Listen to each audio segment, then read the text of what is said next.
and gets out there, pushes out the lane a little bit, but as we've referred to and keep noticing, it's constantly addressed, and everyone else on the team is essentially getting nothing right now for Black Sheep. So Bryle actually bought a bottle at the secret shop so he can bottle this double damage and have it for the right moment. Smart. Ooh. Mason going the MKB, so he really does have that damage. Yeah, he needs to be able to kill this Medusa. It's really their only shot, is if he can man fight the Medusa and the Lifestealer. That evasion talent, the halberd as well. Medusa, of course, with the butterfly. Really the only option he has to bring his team back into this game. Dark Willow hopeful that they left one of the bounty runes. Not the case. Bloody Nine. Suppose he was trying to do some counter warding, scout things out, gets caught. Death Prophet's fine. Does have a buyback on the Grimstroke, but okay, Roshan is up. And Spirit Breaker sees it. They ping it out. I think KKB is going to make the way over. Remember, they have that double damage rune. I wonder if she's just going to use it right here to do Roshan. Doesn't look like it. Not necessary. She can use it with the Aegis going high ground. Seems even better. Yeah, that is going to be almost impossible to actually fight into. We're going to have to find the perfect initiation. But I don't even know what that is. Oh, here's Spirit Breaker. Speaking of initiating, he's going to stop. Levels. Well, Mason is the top level in the game. It's back to just the constant solo split pushing that he's been doing.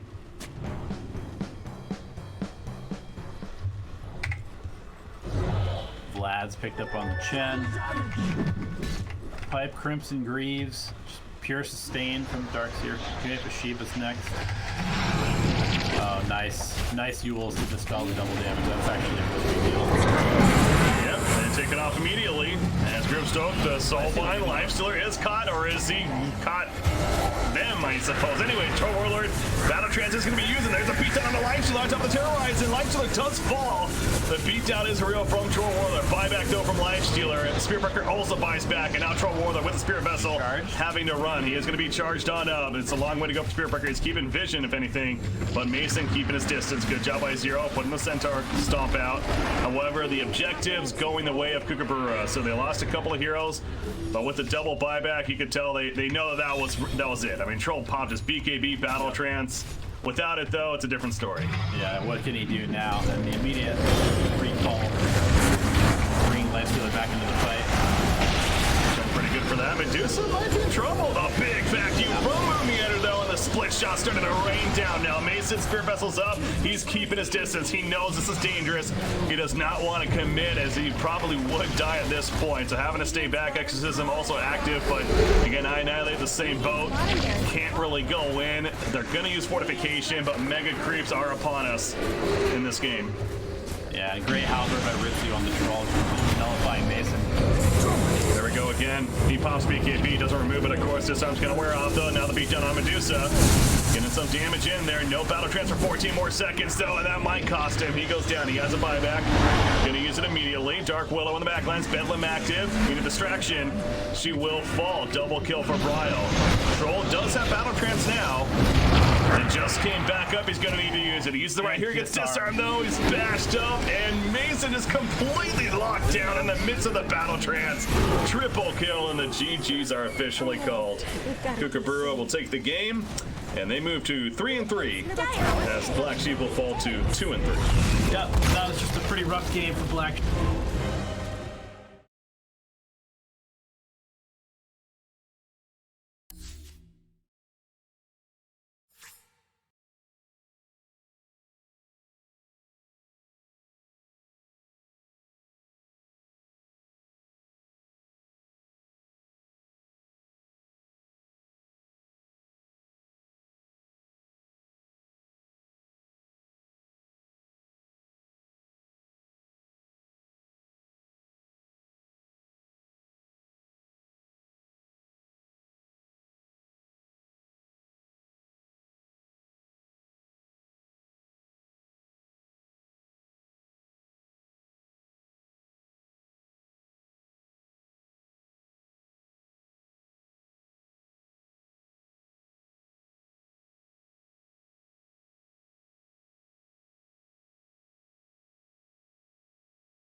должны минусовать. Генерал просто уходит на ноге, ТПшки пошли, Браво Мейс не уходит никуда, Бист, как оказалось. И байбек развели на Самфена, Наив уезжает на этой волке.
О, да что ж такое?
Dire team ban.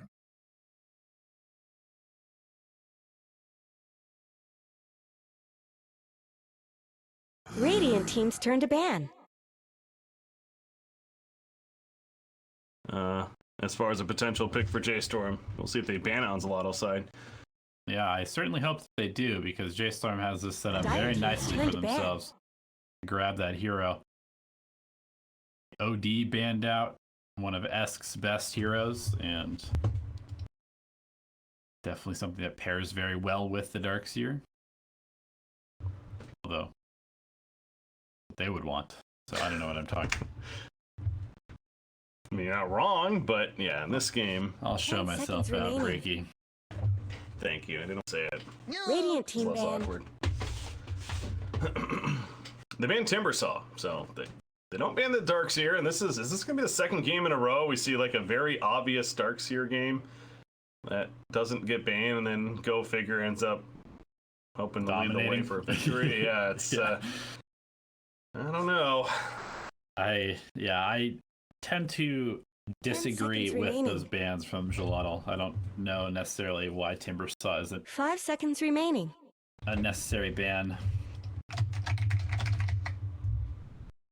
Darkseer is interesting to see. Darkseer is in the middle of the pack, 29 games, only a 44% win percentage. So overall, it hasn't been the greatest result-wise. But again, it's without breaking down the matchups. Who knows how many of those are against like hero like Oracle, as we mentioned, or Enchantress, or yada yada. It's pretty good against him. Team's turn to pick. Dire team's But turn. and Shadow Demon. Wow. Saw that coming. I mean, that's the thing. If you give one of these well-established teams that consistently Radiant have team's turn to good pick. drafts the opportunity to pick the meta stuff that's been working for everybody, they're going to take it 100% of the time. So whether it's a bait by Gelato or not, whether they think they have the tools to deal with this somehow, or just an oversight, at the very least, they are going to be dealing with the Earth Spirit Darkseer, and that's going to be a fairly rough lane. 10 seconds It is. remaining. They are now going to pick a Sand King 5 to go with the seconds Centaur, remaining. so that's going to be interesting to see who plays what between those two. Certainly both could run the 3 or the 4 position respectively, but maybe even, I suppose they could even try to go for a matchup of Sand King versus the Darkseer. Juggernaut. They really want to. Yeah, I'm not totally sure. I mean, Sand King Centaur sounds pretty nasty in terms of its kill potential. The Oracle is the backup, maybe not so much. Resolution Juggernaut. Yep. Yeah, I had to remind myself. We actually did cast them yesterday. That was the first match yesterday 10 seconds against remaining. OSG, and he played Juggernaut. So 5 seconds very remaining. classic player-hero combination there. And now Zelato, they will probably draft their position 5 at this point. Who would that be? I mean, I go back to the Enchantress. Certainly is still a hero that's, if you are very concerned about the Darkseer, that Radiant could be a team's potential. turn And to also ban. against Oracle too. Like there are several things to purge. Wow, they're going to hold their position 5 for their last pick. Interesting. Yeah, that is very interesting. They really wanted that Death Prophet. Why? But 10 why? seconds I mean, the remaining. silence is super good against everybody on J.storm. 5 seconds remaining. So Okay. you get the Naga Sleep into the silence, into the epicenter. They have a huge amount of team fight on Gelato, that's for sure. But the lanes, I think, are going to be an issue. Dire team ban. Kind of hard to build a house without a good foundation. You know what I'm saying? Oh, I know what you were saying. There's the Enchantress ban. So J.storm, just in case, they do ban her. Yeah. It actually seems like it would be a pretty good position 5 in this case, since they have 10 seconds a remaining. lot of lockdown between the Centaur and the Sand King and the Naga Net. 5 So they don't really seconds need it out of remaining. their position 5 and kind of just pick utility for the game. But we'll see what they respond with. I mean, do they just go full on team fight and pick up something like a Disruptor here? pretty good against the Darkseer. Dire team's turn to pick. Yeah, it's actually not bad. It's great synergy with Naga Siren. Glimpse is very powerful this game right now. So, yeah, actually, as somewhat a unique support, I actually do like it. More typical options. Rubik is still on the board. 10 seconds remaining. Really don't want to run in position 5, though. Shadow 5 Shaman's seconds still there. remaining. Yeah, Hero's definitely fallen off a lot. I feel Radiant like team's still turn to picked up pick. sometimes. Whew. Okay. The Pokemon himself, Dazzle. What? Well, he says his name, so it's... Oh, right. Yeah, I don't know. It's a bit of a stretch, I know. Yes, about that. He's only been played 7 games, but he is 6-1 in those 7 games, so take that how you will. 10 seconds remaining. But, So, one of the cool things about Dazzle is just the fact that Bad 5 seconds Juju, remaining. you know, it applies this minus armor aura, which is extremely good when you pair it with Death Prophet and Naga Siren, who both also, you know, they excel at dealing physical damage in an AoE especially. So it's kind of a cool synergy. I don't know how well it's going to do against the Earth Spirit Darkseer. It's pretty good against stopping the cut because you can poison touch, stop tanking creeps. yeah, okay. So maybe yeah. I'm okay with it. It gives them sustain in the lane as well. The Naga Siren alive. And then Dazzle plus Naga is pretty nasty. You get those illusions around somebody, you heal bomb, and units will disintegrate. So heavy physical damage against an Oracle is always a pretty good option. Spell's useless. Yeah, minus armor synergy is definitely there. And the Shallow Grave to put on the Death Prophet. She happens to start getting low. Jumped on. Good hero to do that for us. She can heal up herself, too. So, hey, I am a Dazzle fan. Dazzle's one of my go-to heroes, has been since the Shadow Priest days. Dating myself, I know my stuff. The early Dotas. Is this like a... Queen Choose your of hero. Pain. Similar idea. Very active mid-hero. Mobile. Yeah. You want something to be able to pressure. Bop obviously very good against the Death Prophet and lane. Why is that? I was actually wondering. It doesn't seem like her poison's going to be that good. The Shadow Strike? The Shadow Strike, yeah, sorry. I mean, well, Death Prophet excels against melee heroes because you can just siphon off of them, but if you ever get siphoned up, you can always blink away. You're able to control runes. Death Prophet is a hero that needs to kind of just like sit in the mid lane, get farm, get to level 6, maybe get to level 7, and then start moving around, whereas Quap is like, oh, cool, I'll just go grab all the runes and rotate to the other side lanes. Okay. So she'll probably still be good CS-wise for Esk, but 9 will be having some freedom himself. Yeah, it's not necessarily like 9's going to completely dominate the lane, more so that he's going to be avoid what makes DP strong in the lane and then get a lot done elsewhere, while DP can't make that same sort of contribution. Again, Gives them Team AoE Zalato trying to against- play spoiler. Yeah, indeed. This team, they've, we've talked about it before. We'd like to see them take that next step. They're fun to watch. Play slightly different brand of Dota than a lot of other teams do, which is always kind of fun. Noticing some funky cosmetics going on. That Dazzle skin, is that a freaking iguana just chilling? That is a that's a chameleon, Don't actually, you know your yeah. reptiles, sir? I caught myself as I said that, and I was like, wait a second. It's the color changing one. Speaking of iguanas, did you hear about the iguana crisis in Florida? No, I did not. What's that about? So apparently there's so many iguanas and they're getting so large that they've just allowed people to just hunt them on site, basically. Yeah, Okay. and apparently they're getting like this massive iguana infestation because they're invasive and they're like ruining the reefs and they're like burrowing under roads and making collapse. It's nuts. Jesus. The reptile invasion. Dinosaurs are back, baby. Them guns out. Gotta shoot us some iguanas. You said iguanas, right? Yes. Not chameleons, okay. I was like, wait, chameleons! Dropping from the... don't shoot the chameleons, those things are awesome.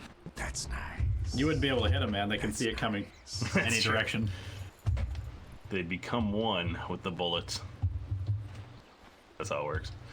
Alright, Naga Siren is setting up to apparently be at the bottom lane for now. Solana at least thinking about that as Ifrit and Hector are down here. Yep. Put the Centaur against the seconds to Darkseer battle. so he can just tank the creeps, which he will inevitably have to do with Retaliate, no problem. I'm sure that J.storm will switch out of this lane, though. So to clarify on that as well, Yano playing the Centaur, he is the off lane. Tanking position 4 support. We've certainly interchanged. Naga Siren leads the way to make sure to Let's get the moving. bounty rune down here and make it a 2-for-2 split resolution. And just kick that balloon around. I'm watching them do that. But Yano gonna see Darkseer walking by. And let the Darkseer games begin. Clarity off at least. There you go. Stops, stuns the wave, nice. Are these creeps gonna survive? It looks like they are. Okay. Denies the range creep, solid. Yep. Really nice play by Yano, actually. And he's gonna get the wave perfectly in front of his tower. This is exactly what you want for the first wave.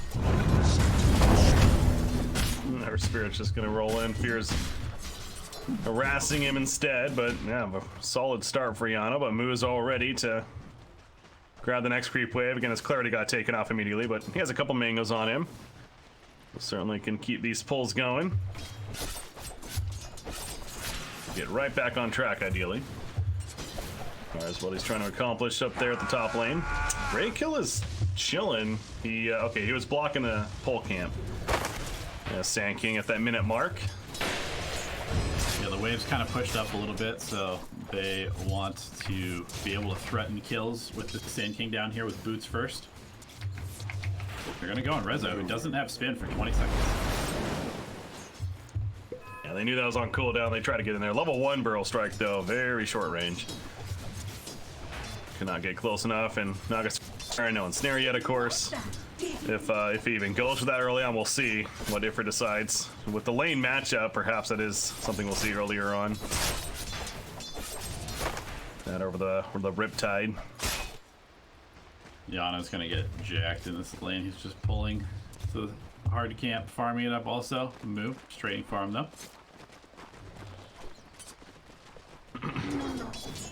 Our mid matchup, Death Prophet versus the Queen of Pain.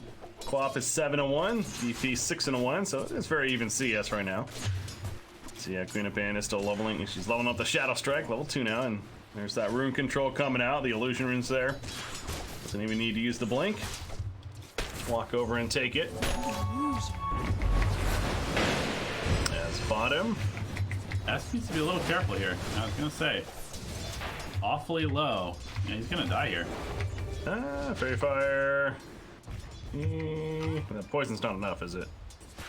No, it shouldn't be. No. Salve in between.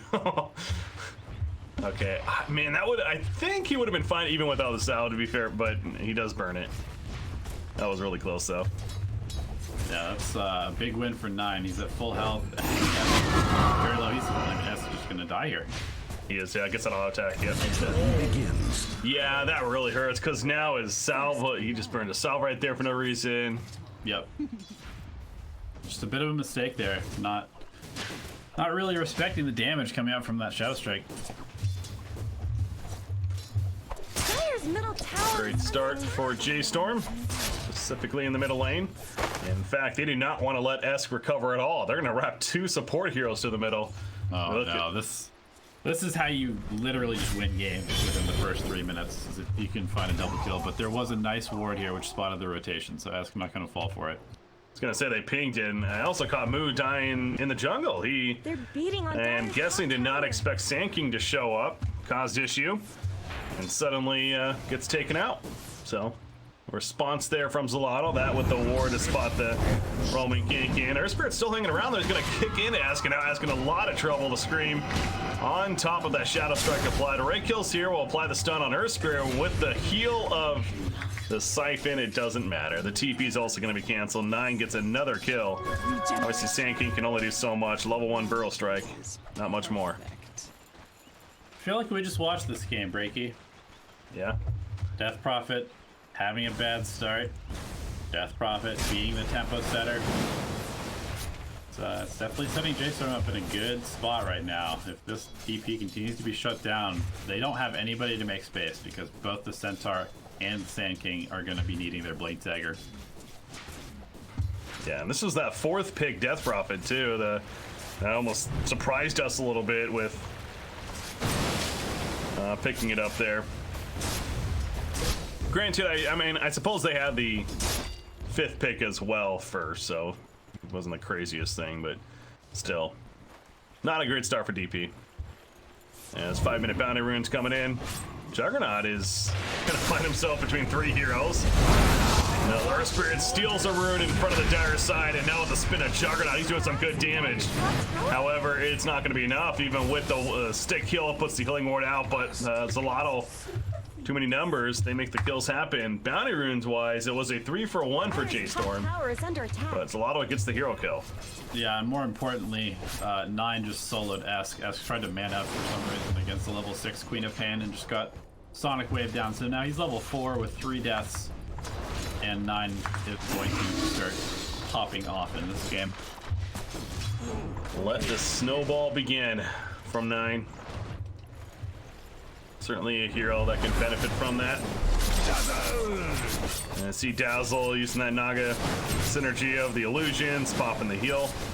The Shadow Wave to help farm off into the jungle.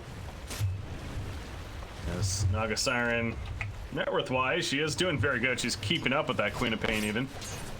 She's got those 3 kills in the middle lane that we just talked about. What does Quap go for with this start? Is this like an Orchid style game? I think you're always probably going to pick up the defensive Yules first because you've got the silence to deal with, you've got the net to deal with. Then after that, sure, Orchid. Or perhaps even maybe something like a Shiva's for the armor and wave clear against the Naga Siren. Also, I wouldn't even hate an Ags for that same reason, being able to take out illusions on a regular basis. Oh yeah, we've seen that before. Really Ags pressure. Yano, by the way, a wall is going to come out from Dark Seer here even. Trying to make this kill happen, Surge on Aptos the Iron Shell, but Earth Spirits has other plans. Fear's like, nope, not going. And Yano will be fine for now. Has some assistance from Raykill as well. Spirit's still hanging around though. They still want to make this dive happen eventually if they can find the angle. For now, just going to keep wrapping around as Fortune's End from 437. There's the roll. They'll set it up, and with the ticking of the Iron Shell, however, it wasn't too much commitment. It absolutely was. And you can just tell the whole time J.storm, Fear especially, was just very hesitant to make a play right there, but they communicated, made the play in the end, and did not work out. Nope, good rotation from Hector.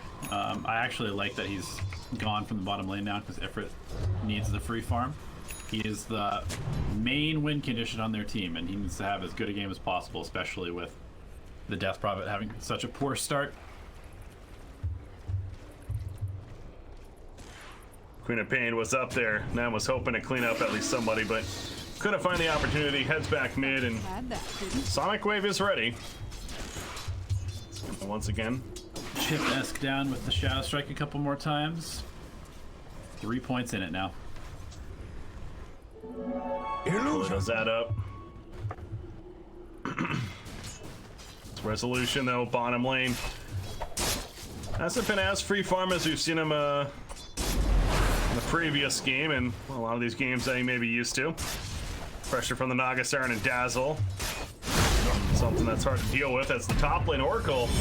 There's that Death Prophet. Yeah, that is a brutal lane combo as you talked about, but meanwhile, Death Prophet going down. Looks like Earth Spirit there to assist.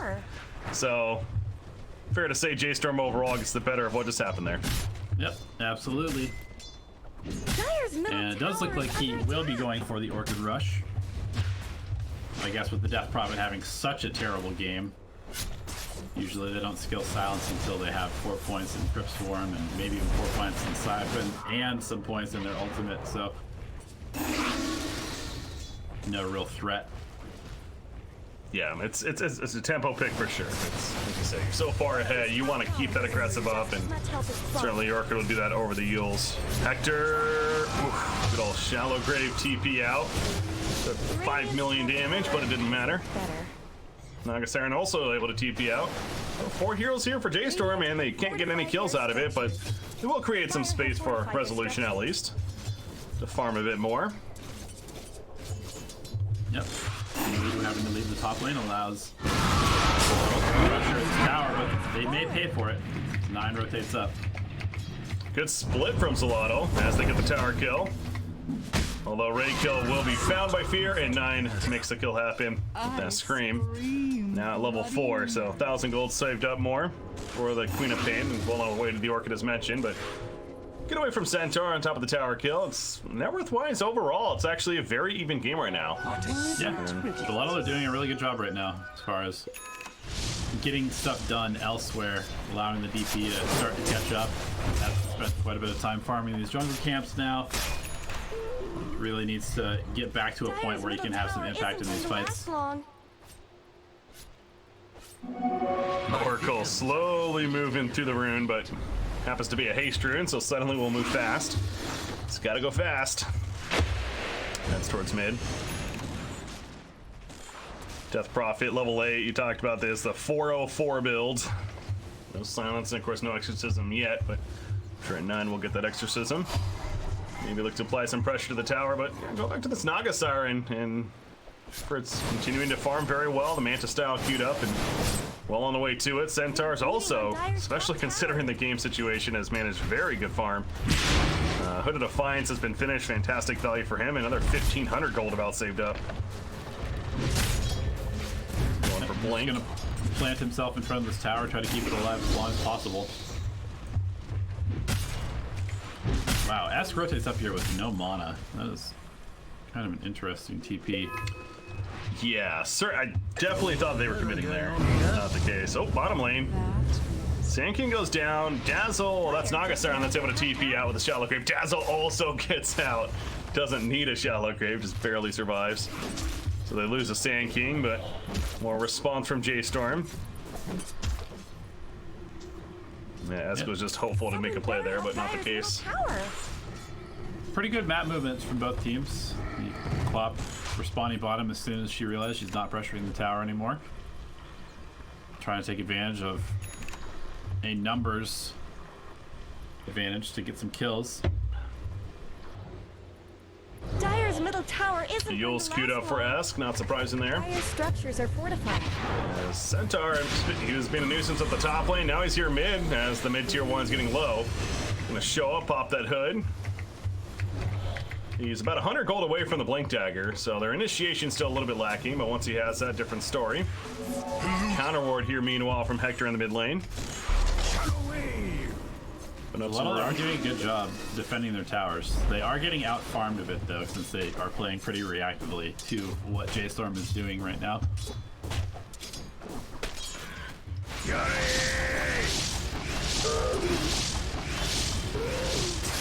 Resolution loves to get these drums early on Juggernaut. It's going to be delivered out to him now. And he's heading back towards mid lane, although the rest of his teammates are currently at the bottom. Wrapping around as if they want to go for a play. Darkseer's got his vacuum wall combo, and they are diving screen coming out. Pops the illusions, doesn't have her song, but gets some great help for the Sand King stun, and will survive. Yeah, without that stun from Raid kill, for sure that's a kill on Nagasiren. Even committing the wall to make the kill happen, but not the case. Nagasiren, I'm sure, going to be looking to level up Song of the Siren, perhaps next even. Again, with the 404 build herself. No snare yet. Mid lane. Sand King actually stunned in as her spear was rolling, and Centaur jumps in with a new Blink Dagger. They get the kill. No, the Sand King goes down, actually. Or might have been Juggernaut for a second, but no, not the case. Stampede away. Yeah, that just, both teams had the same idea to make a play right there. And it works out a little bit better for J.storm. Yeah, but you can tell right there. I mean, this game is quite even right now. Both these teams are, they're kind of on the same page. They're trying to make plays around the same time. They understand that they need some tempo. They want to take control of what's happening in the game. So far, it's been J.storm executing just a little bit better. But I would expect that Gelato will group up now with Exorcism online and start to try and take these tier 1 towers out. Disability. Easier said than done, though. You have those drums finished on Juggernaut, and you just look at the overall net worth between the heroes in this game. All 3 cores on J.storm's side. The fact that Juggernaut is 3rd on his team, 5th in the game, is certainly says something, because he's not even doing that bad. They're all just very similar, actually, when it comes to their net worth. So, Gelato needing to choose carefully how they want to play this out moving forward. Right now, Esk is kind of just chilling in the woods. Not sure where to go. I suppose Sand King getting a Blink Dagger, though, is pretty important. He's about 50 gold away. So a couple more creep kills, he'll have it, and maybe that's the key. But they're going to push the tower in the meantime, go for some 15-minute bounty runes, as that's a song. Oh, Ifrit using the song here at the top. I guess almost got caught there. Very close. That would have been not ideal. And Gelato, they need to pick up the pace a little bit and start pressuring these towers, because I feel like J.storm is definitely drawing ahead at this point. You want the Naga Siren, though? Not much good's happening to You don't think, Tower. Naga's still not ready to fight. She needs another 15-20 minutes before she's the strongest hero in the game. Okay, so later on, you'd still like the Naga Siren, certainly, but Radiant's for right now. tower has fallen. Gotcha. Yep. Darkseer leading the way here in the mid lane, has a Vanguard working on the full Dire's middle tower is Guardian Greaves even. Planning to build, as that's an illusion they're trying to take care of. Good job, though, by Ifrit. Cutting the creep wave while he's farming the jungle, and the rest of his team is pushing bottom tier 2. They have the Exorcism active, so seems like a solid game plan for Gelato right now. They might end up trading tier 2 towers ultimately, but this is on top also. This is going to be a 2-for-1 tier 2 trade. Not good. is no more. they are porting middle, but no. Blinks away immediately, does Yano. So yeah, you're right. They get the 2 tower kills in the end. That's a better response from J.storm. And they're going to keep the pressure out. They know Exorcism's down now, so they're feeling pretty good about their chances still. Tower is under attack. Yeah, this is just kind of a damage problem inside of the model. Jumping in, Reiko with the ultimate, the epicenter. However, it's not nearly enough damage. Center also is in early, and they both get taken out. So they lose their initiation now, and J.storm really has an opening if they didn't before, which they kind of did anyways. There's the Orchid also delivered as we continue for the Queen of Pain. Yeah, I mean, you can see Ifrit is not even remotely close to being in the base. He's farming the Manta. He needs Manta, he needs Diesel, he needs the Heart. Then he'll be ready to go, but really needs his team to buy him some time. Well, they do buy enough time to protect the tier 3, and was a buyback on Sand King. I mean, he already has the blink though, so it's not the end of the world, but still. Also not ideal for Gelato. But hey, if they can keep delaying, as long as they still have a bit of their base left, allow Naga Siren to take over in the later game, perhaps that's the ultimate game plan from this Dire team. However, top lane Esk, there's the Orchid reveal. And it's going to be enough damage. You just see that the early Orchid, Esk just melts. Not usually seeing a Death Prophet just die like that. This is the second game in a row we've seen a Death Prophet in the middle of the pack of net worth. Not a pretty sight. Dire's bottom tower needs Moose juking and jabbing around his wall, doing a good job. And in fact, he might get a turn kill. Dazzle shows up, light the vacuum. No, the shallow grave though. It'll save Raykill for now. The illusions are still worrisome. However, he blinks out and gets away. You know, so Not much space. fun. Sure, bottom lane, it's being pushed in meanwhile. Dire's bottom tower needs some help. So much space. Dire's bottom tower always did get short shrift. Overall net worth lead is still nothing too ridiculous. In fact, okay, well, win probability, we're exactly 50-50. Dire's bottom Which to me tower feels is kind of crazy. You would have figured it would be advantage J.storm, but it's not. I mean, it likes the Naga Siren, I suppose. Yeah, Dire's loves the bottom Naga tower Siren. needs some help. Loves the late game team fight potential from Gelato. Which is fair, but there's definitely a damage problem right now.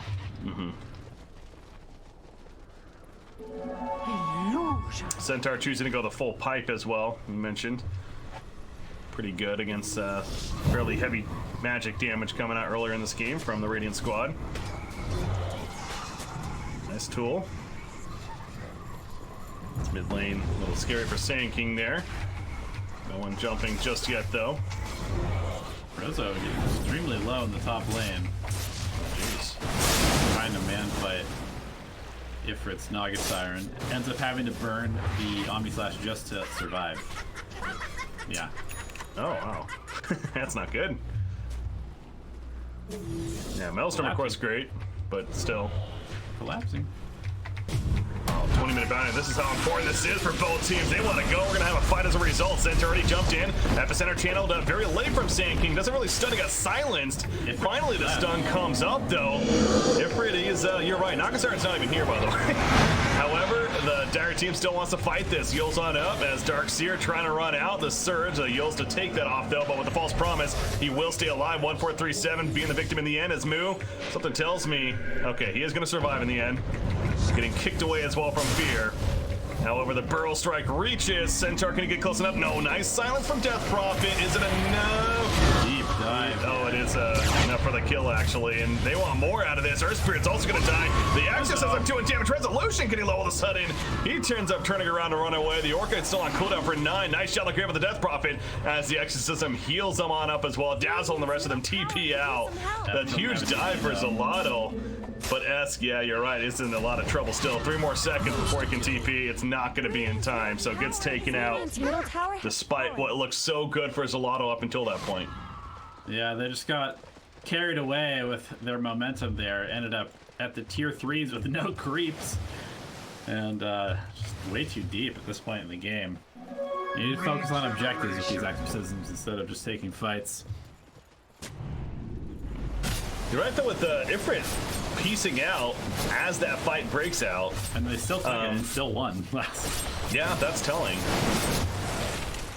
I mean, I understand, like, I highly doubt they didn't expect to be a full-blown fight there, to be fair. It's the 20-minute bounty rune, but still. Yeah, that was curious, but you're right. The fact that they did so well despite not having their hardcore is, it's gotta feel pretty good for Gelato, actually. Yeah, definitely. They didn't have the Omni Slash on the Juggernaut either, so that was part of it.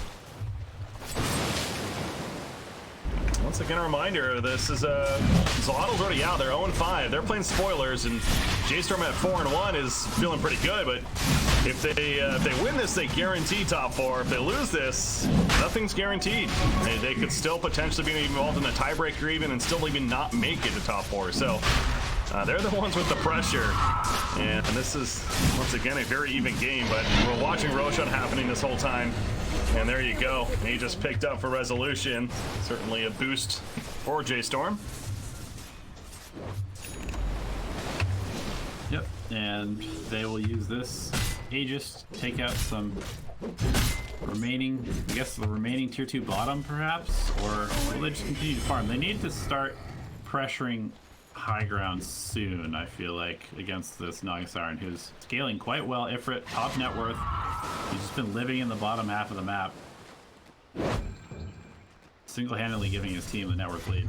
I actually really like the idea that Ags on Queen of Pain, going back to that, I just kind of thinking about it, and in hindsight, I am almost not sure about this Orchid anymore. I know I recommended it initially, but it feels like it's not accomplishing nearly enough as I would hope for. It's a pretty expensive item for it, as hold that thought though, because mid lane initiation once again. AoE silence, Oracle, they're trying to get the kill before he can do a damn thing, and they're not gonna get it. He pops false promise and he runs away, so 1437 barely surviving. And so will the rest of them as J.storm just retreats. Proving to be a good decision. Airfrit split pushing bottom lane meanwhile, though.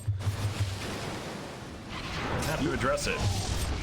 Yeah, the Orchid pickup is an interesting one because you are against 3-4 heroes who buy dispels every single game.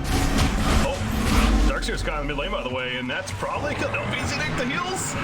Barely alive still. Stampede forward. They can't get the kill, though. He surges out. Oracle, another clutch save. Oh my god. Ifrit just solo killed 9 in the bottom lane, though. Yeah, what the heck? Really? Death summary. Let's see. Wow, that was just crazy burst damage. Yeah, 900 physical damage in 1 second. Just found him with the ensnare. He has the diffusal blade as well, so just chewing through this vein. And yeah, middle. Resolution's caught. He's at half-life.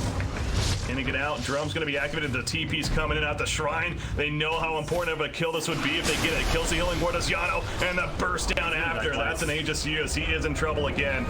A double kill is very likely onto him. You're right. Look at that heal bomb from the Tassa. Holy crap.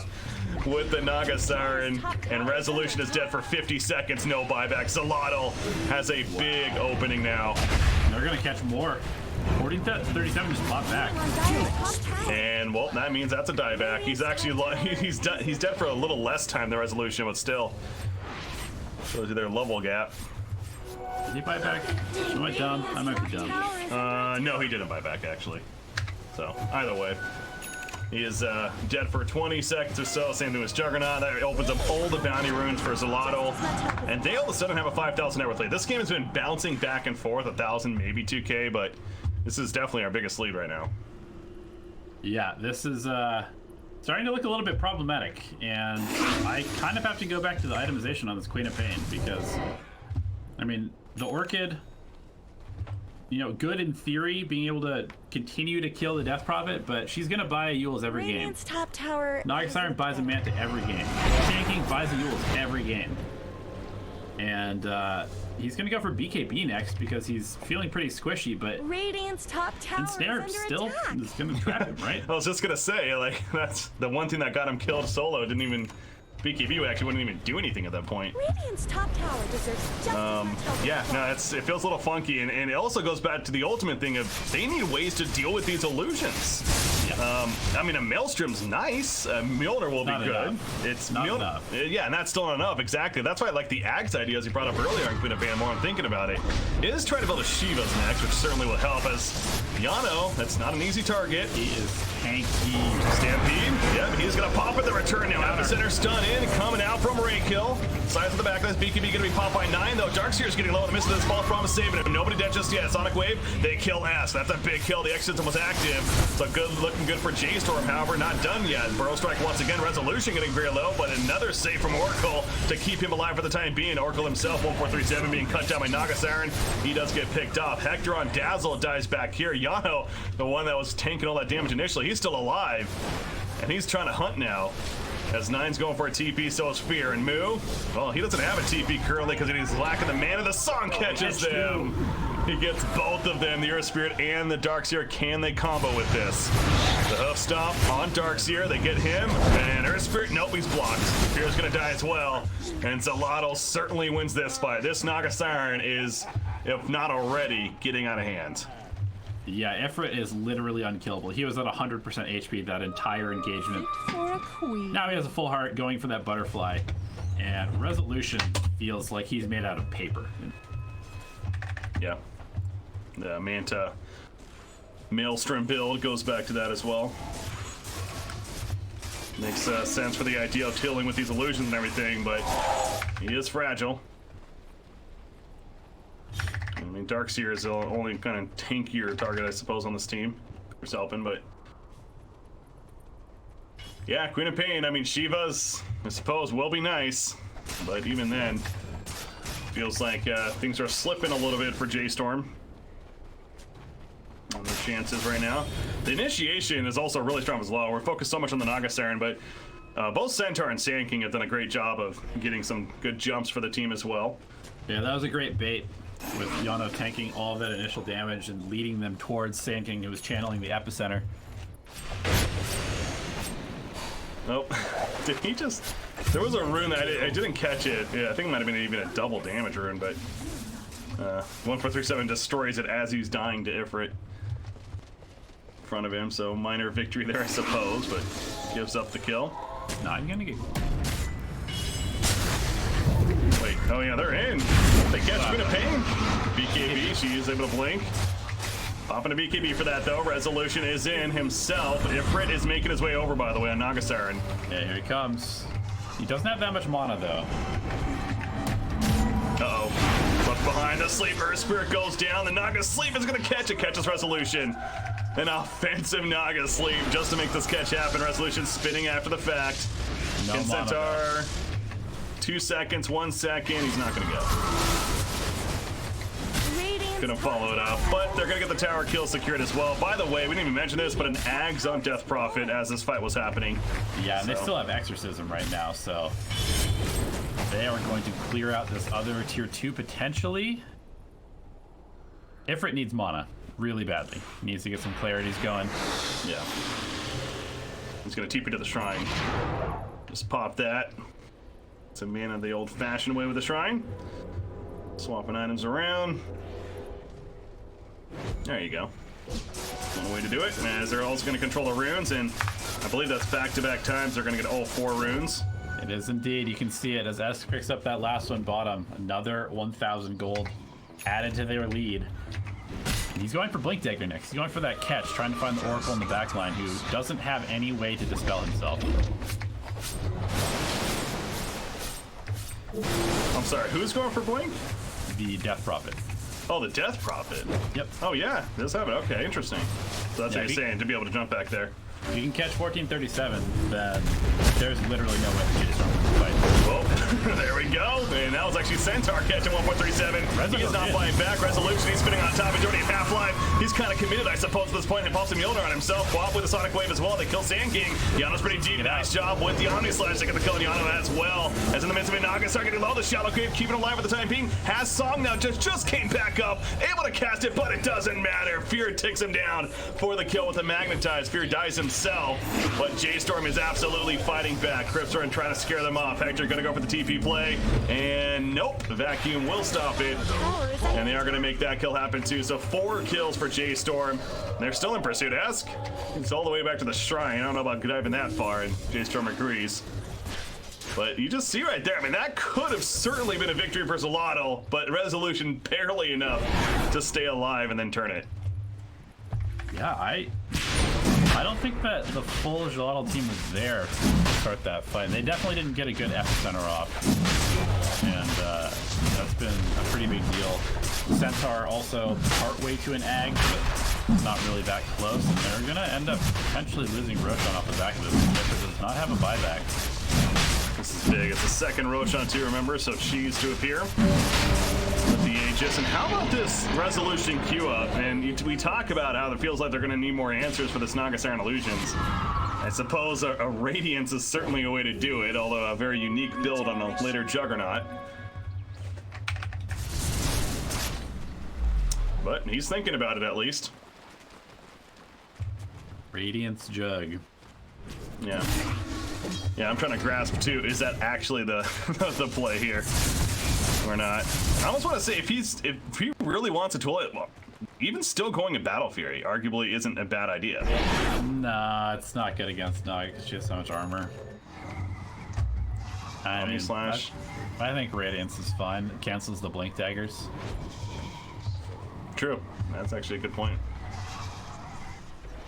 So the Manta as well.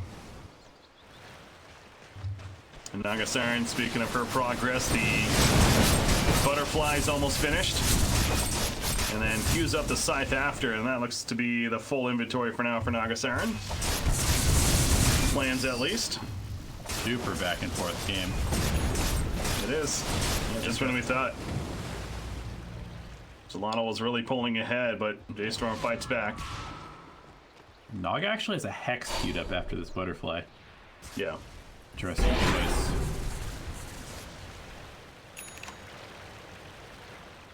You don't like it? We need? I kind of like BKB.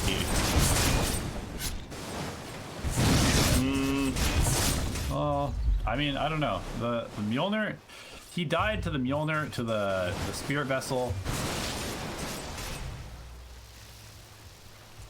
It was definitely magic damage that killed him.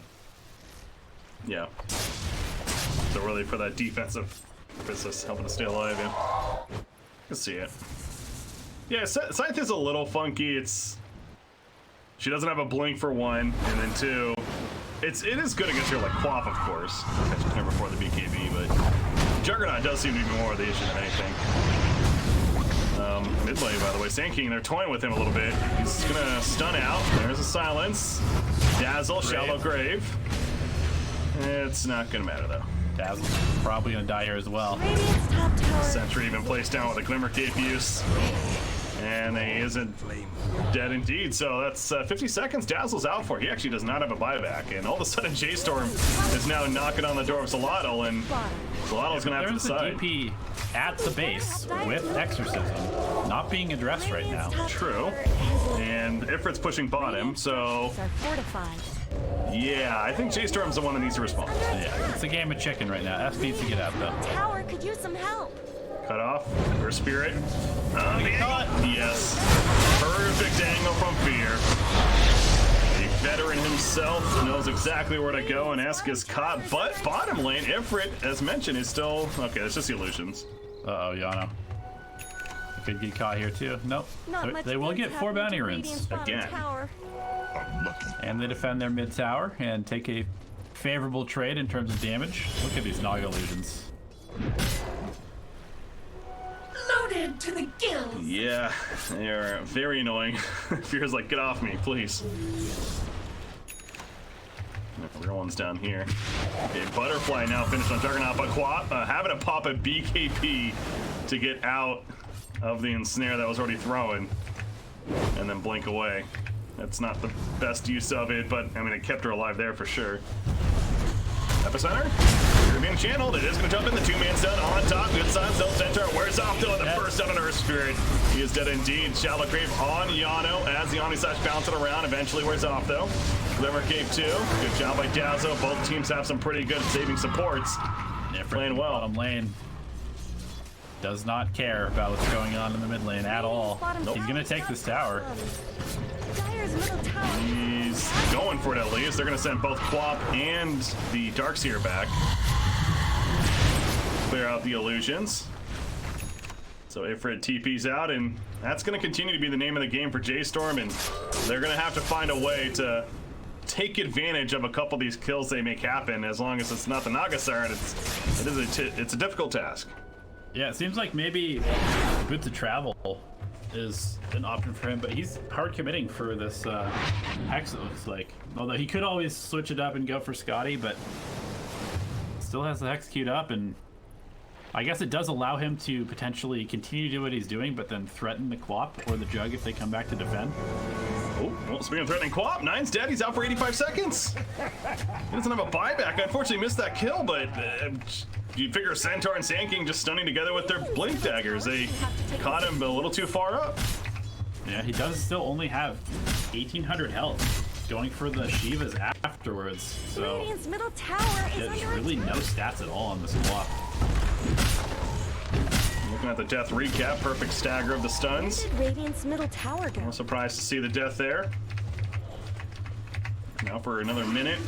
It is due to lack of gold. About 258 gold shy. We're going to see a push now from Zolotl. They have everything up. That did not take much to get that kill. Bottom tower has fallen. Absolutely. And why not? They have 2 lanes pushed in. They don't even really have to hard commit to take these. They will pop the Death Prophet ultimate, but they're just going to put Esk on the front lines. He's got BKB. He's got the Dazzle Grave behind him. This is going to be a set of racks easy. Yeah, there's no 4. They know it's down still from earlier when they were split pushing. And I think it might even be 2 with the Exorcism. I mean, I guess J.storm may try to defend it that if they go for 2, which it looks like could be the case. And snares on Darkseer back here. Still 13 more seconds and counting for Quap. There's the tower. Zolotl thinking about whether or not they want to stick around still. Silence on a Darkseer. He's trying to run away. Mjolnir buff on him. There's the vacuum wall. We're fighting now. Quap's up in 2. The song committed by Ifrit as he's running. And it is going to be a reset. I I think they should have TP'd out. I don't think they should be running. Yeah, and because now J.storm is chasing. And they're going to keep chasing. Stampede even activated. Does a lot of look to turn now. Forcing this fight. Magnetizes out there thinking about it. Looks like they're committed. Hector, he puts a shallow grave on. You see Airsprint in the meantime in the back lines. He's getting low though. Lockdown in place. The BKB from F doesn't have that exorcism. Still does some good damage on 9 with the Sonic Wafers through. Ifrit's on the outside. Not much mana to work with. He is still skirting though. Just letting the illusions do their thing. In the midst of it, nice shallow grave. On a death profit as well as he goes. And here comes the epicenter from Sand King in return. Finally, Juggernaut's getting low. The good backing from Darkseer though. Resolution spinning on top of the Death Prophet right there and gets the kill. And they also take out Sand King as Centaur just TPs right in front of them. And now Ifrit, once again, lacking the mana, all of a sudden by himself, is going to try to juke with the illusions. Ain't going to work, and he is cut down. A mega kill streak. Get out. All they had to do is just get out. He tried. That's the credit of J.storm then. It's, I mean, they're the ones that pursued that whole time, knowing that they had the advantage at that point.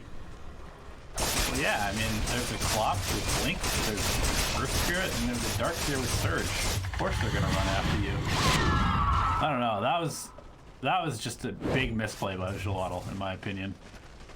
They had the opportunity to just get out completely free after taking a set of racks in a tier 3, and we see so many times the Naga Siren Pop song and everyone just TPs. But yeah, right there they went for the. I think that's just a case. They really thought J.storm was going to give up, and you know, maybe against lesser experienced teams that could be the case. But this is the TI9 qualifiers. You got to expect some top tier and good decision making in a lot of cases. So again, I still stand by J.storm. Good play by them, good decision by them to chase on. But yeah, Gelato, big picture, they got a Rax kill, they got a tier 3 mid. They still should feel like they're in an okay spot. However, this is a third Roshan that's being taken by J.storm now. Yep, J.storm, this is the thing. If you give experienced players an inch, they're going to take a mile from you. Yeah. This Ag likely going to the clock. It's a refresher shard. Oh, never mind. Okay. Well, double wall is still extremely good against the Naga Siren.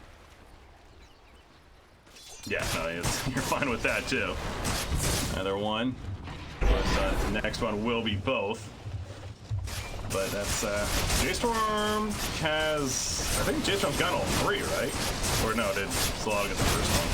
I don't think I got the second one on J.storm. So either way, they have the third one. This Juggernaut. So he ended up not going the Radiance, by the way. We mentioned that earlier. It was queued up, but he goes Butterfly, now MKB, and now he even queues up a Satanic on top of all of that. So it's really a much different direction.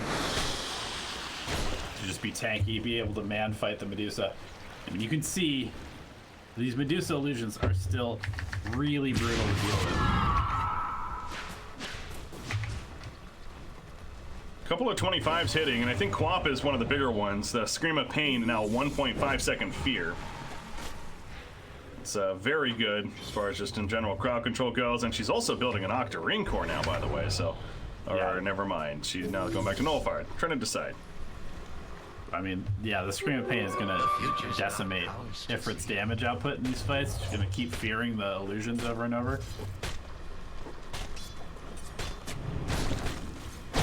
It's almost like a counter initiator on the Quap, if he wants to play it that way. Naga Siren pulls the -6 armor. This game evasion doesn't feel the greatest in this matchup right now, especially with the MKB on Juggernaut. There's a Radiance on Darkseer, that's why there's no Radiance Juggernaut. Oh. Okay, well, yeah, I mean, that makes more sense anyways. Yeah. If he's able to farm that, then sure, why not? Okay, yeah, that's pretty good. Ifrit missed the wave cut, so they could potentially go high ground if they want to. Yeah, he doesn't have a Radiance on Naga Siren, so it's a little harder to do. If he catches this next one, he's going to miss these creeps also. Dire Snow fortified their structures. No, he's going to miss them. His timing's just a little bit off. But I suppose he's pressuring the racks with these instead. I mean, J.storm has to look at that. They can't just freely let their base take some damage, but they're going to go. Sand King Shallow Grave. So he's staying alive for now. The heal's coming out. He gets away with a blink. The vacuum on S pulls him over the ledge, but they don't really commit to it. Rake kill eventually goes down, by the way. Wow. And yeah, that Omni Slash, holy crap. Death Prophet just melted. Okay. That being said, they don't have creeps, so they need to get out, and Ifrit is taking their racks. Well, now it's Zolotto's turn to chase. BKB on 9, he will TP out. You mentioned Ifrit. Get in the racks, he still has Song. He's just running. I'm finding, yeah. Scythe? Is he baiting? Apparently, going for the beater. Sprinter when it came out. Resolution! He just mouths the Aegis, bringing it back up. The Sonic Wave on top of the vacuum wall combo. We're in a big fight now, Zolotto. There's the double wall, by the way, with the refresh shard. Song coming out from Ifrit, just gonna TP out like he should have before. And Ifrit will survive. The rest, though, maybe a different story. Lotus Orb, Ray kill. He gets a stun off, but he's gonna be lifted up. Nagasarn is coming back, and eventually, just sitting on the outskirts now, but Death Prophet in trouble. Sandking goes down, by the way. Death Prophet lifted up. It doesn't matter. Will fall. Yano in trouble now. Yano's dead, and so is Dazzle, being played by Hector. And suddenly 4 are dead for Zolotto, 3 of them with no buybacks. And it's really Ifrit versus the whole team of J.storm. I don't know if he can stop them. The Scythe, he's going to get some good damage here. Oh my god, 9's getting low, but the false promise coming out to make sure he stays alive. Man, I feel like Zolotto are so close to being able to win this game, and they're just taking these fights they don't need to take. They did not need to take that fight. They'd already gotten J.storm back and gotten damage on their base, and they're just engaging and losing the game because of it. Yep. I think Quap's 25 was definitely a key as well. And that's the Scream Fear is just constantly annoying for the Nagasarn. Yeah, I mean, they can't beat J.storm's late game team fight with the club. So that'll do it. What a swing of a game. A good game at that. I mean, definitely had both teams chances throughout, but yeah, you're right. Zolotto got to be kicking themselves a little bit. It really was that pushing into the middle, and rather than TPing out, they went for the runaway strat, and that was not going to work. You called it right as they started to try. J.storm had the pursuing, and they made it work, and that's where the things kind of shifted. So.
Radiant team's turn to ban.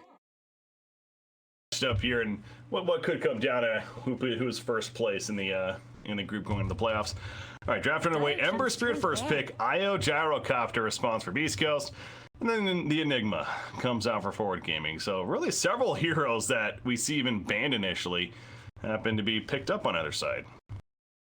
Yeah, this is a couple of very overpowered combos or heroes being given away. Io Gyro, doesn't matter how many times you nerf it, it's still going to be overpowered. Remaining. Which is hilarious because Gyro is arguably the worst 5 seconds carry in the remaining. entire game without the IO. Yeah. Like that's pretty much what all pros will tell you is that Gyro is the worst carry in the game unless you have an IO on your team. It feels weird. It's weird to have a hero like that that's just so reliant on somebody else, but certainly. I mean, there's been iterations where Gyrocopter, even Naked Gyro, has been actually pretty good, but right now especially, you need to be pairing him with the IO, or else it's like, what are you doing? On the other side, Enigma. This is a hero that's been banned almost every single game that we've 10 cast, I feel seconds like. remaining. Yeah. And it's a pretty great Enigma game already with the IO 5 Gyro seconds who are going to remaining. be near pretty much guaranteed at least 2-person black hole every time. So now bans to follow. We got the Silencer Monkey King by Forward Gaming. Of course, Silencer in response. Talked about them the earlier series today where we actually had a Silencer pick up pretty early on in the draft. Beast Coast trying to figure out who they want to ban next for moving forward. Get their third pick out. Somebody that when you're going up against an IO, having ways to initiate in and catch up to the IO specifically and even burst him down it's a good Radiant strategy. team's So turn to pick. they already have a couple of heroes that are so at that, but yeah, something like Beastmaster would have actually been pretty good too. So that's what I was getting at. Yep, the CCNC Ember Spirit is currently looking like a pretty free game. I'm sure that Beast Coast will pick up some hard lockdown for him. But what that will be 10 seconds remaining. remains to be seen. I 5 seconds kind of like remaining. the idea of a Nyx Assassin, although it's not very good against Enigma. Why not? I mean, it's fine against Enigma, more so for the laning stage. Like, Nyx doesn't provide a whole lot. And IO doesn't provide a whole lot against Enigma either. So just stronger laning Dire support then team's turn to instead. pick. Yeah. Oracle. Okay. Save. Well. The double save. Yeah, they were IO Oracle. Not often you see them together, but the Purge is also pretty good against Ember Spirit. This is it's looking like a pretty good game for some black holes though for Enigma right now. 10 seconds remaining. It is. But at the same time, if you black hole the Gyrocopter with 5 IO seconds tethered remaining. outside of the black hole, it's false promise, and IO's just regenning the entire time, it'll be one immortal old creepy dude in a flying machine. Oh, I apologize. I'm actually being corrected. So I was saying earlier how tiebreaker is going to be determined by a head-to-head. However, so apparently if it's an elimination match, which would be that case, then it actually would be match played. So we technically don't know the fourth team yet. Black Sheep, they need to win out, Dire team's turn. and they're playing against Complexity, who is of course now coming off of that loss and not going to be moving on. And then they finish against J.storm. So it's a very, very tough road ahead. But if Black Sheep wins out, then that would come down to a tiebreaker match. So there you go. Just to clarify. All right. We've got 3 supports on the side of 10 Beast Coast. seconds remaining. Obviously, it's going to be a mid or offlane Dazzle, but 5 seconds remaining. you've got 2 saves now, a bunch of heal going on. No AA to be picked up, but Spirit Vessel seems like probably the best item in the game. Yeah, well. Radiant team's turn. Yeah, to it seems a little like you kind of wonder the mentality right now of the teams, and is Beast Coast maybe having some fun with this, trying something quirky because they know they're moving on, which would be understandable, of course. You don't want to bust out some crazy strategy right here that's gonna, you know, win you a big match, obviously. But Dazzle's no 10 joke as a seconds core. He's remaining. got that 30% CDR now, or the EXP talent. 5 seconds remaining.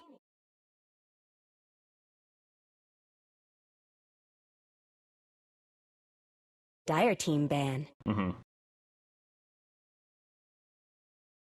So the Jakiro into the Axe for forward gaming, and that means we're gonna see Enigma, of course, position 4, Axe, the offlaner, perhaps even give him that regen early on.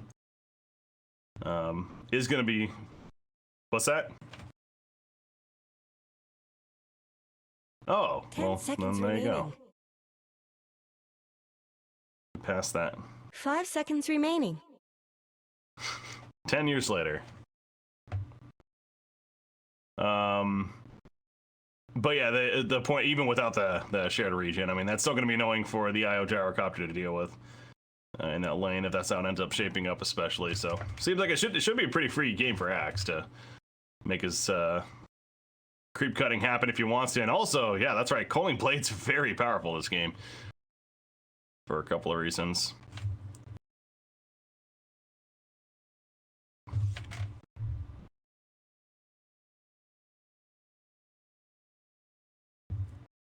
Dire team's turn to pick.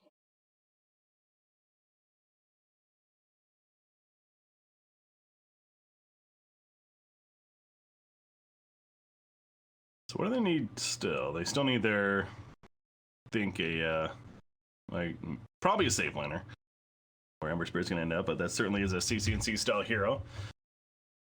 So 10 something seconds for remaining. Yawar in that safe lane. 5 seconds And remaining. again, you're going up against a pretty interesting draft on the other side. team's Triple heals. Lena. I'm gonna go Lena, just more burst really to break through. Okay, yeah. That's right. So CCNC on Lena, and then Yawar on the Ember Spirit instead. 10 seconds Beast remaining. Ghost. What do they final pick now? 5 seconds remaining. So is this going to be a mid dazzle? So, I mean, how does that match up against Lena then if that's the case too?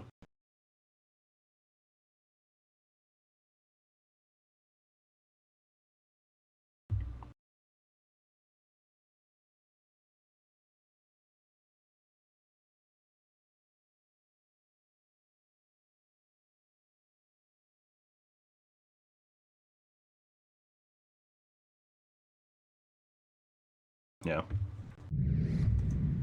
Oracle Dazzle lane. Choose your hero.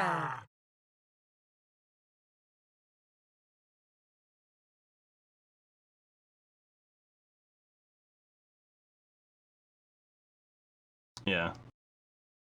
This is kind of fun. It's like yeah, it's the got these two big cores in Bristle and Gyrocopter that certainly like to have these supports around to allow them to do what they can, almost require in some cases, and it's coming together now. So it'll be Ryoya on the mid dazzle. Is the conclusion there. Brax playing his Bristleback. And Bristleback is a little interesting still. You know, Enigma with the Midnight Pulse. Potentially pretty good. Even Axe and the Culling Blade, but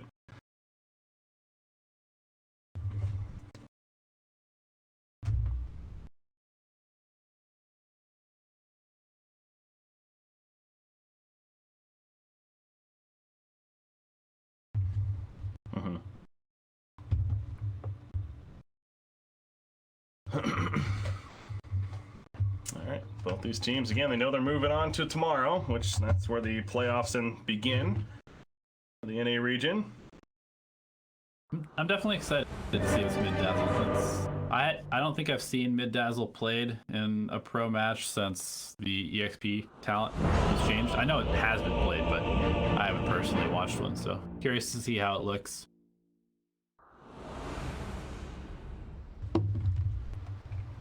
Sure, we're good. Let's see what the odds say on this game. odds. What are we looking at? Prepare for battle. Heavily favoring for. Wow, it's 3.35 for Beast Coast with 1.28 for forward. Jeez, man, no forward's undefeated, but disrespect right there to Beast Coast. Forward is certainly looking really good, though. You mentioned Disrespect or realism, Breaky? well, that's up for debate, I suppose. Yeah, Remains to be seen. We'll see the result. Yeah, exactly. It's that's why they play the game. Somebody once said. I'm sure many people have said that. Axe is going to check things out as he put the sentry down early to block this camp. A little sneaky. 30 seconds to battle. Doesn't want it pulled. He wants to just cut the wave. Not allow the safe laner to get extra farm.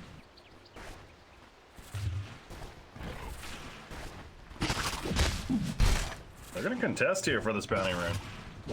In fact, Brax letting the quill start. Fortune's end is going to hit. Probably dead here on the Jakiro. He's 100% dead. It's one more quill spam should kill him. Gonna get the rune though. Oh. Totally worth it. Yeah, we managed to pick it up, and they do make it a 2 for 2. As Snake King manages to get the rune in front of Ix Mike down here, so can go both ways.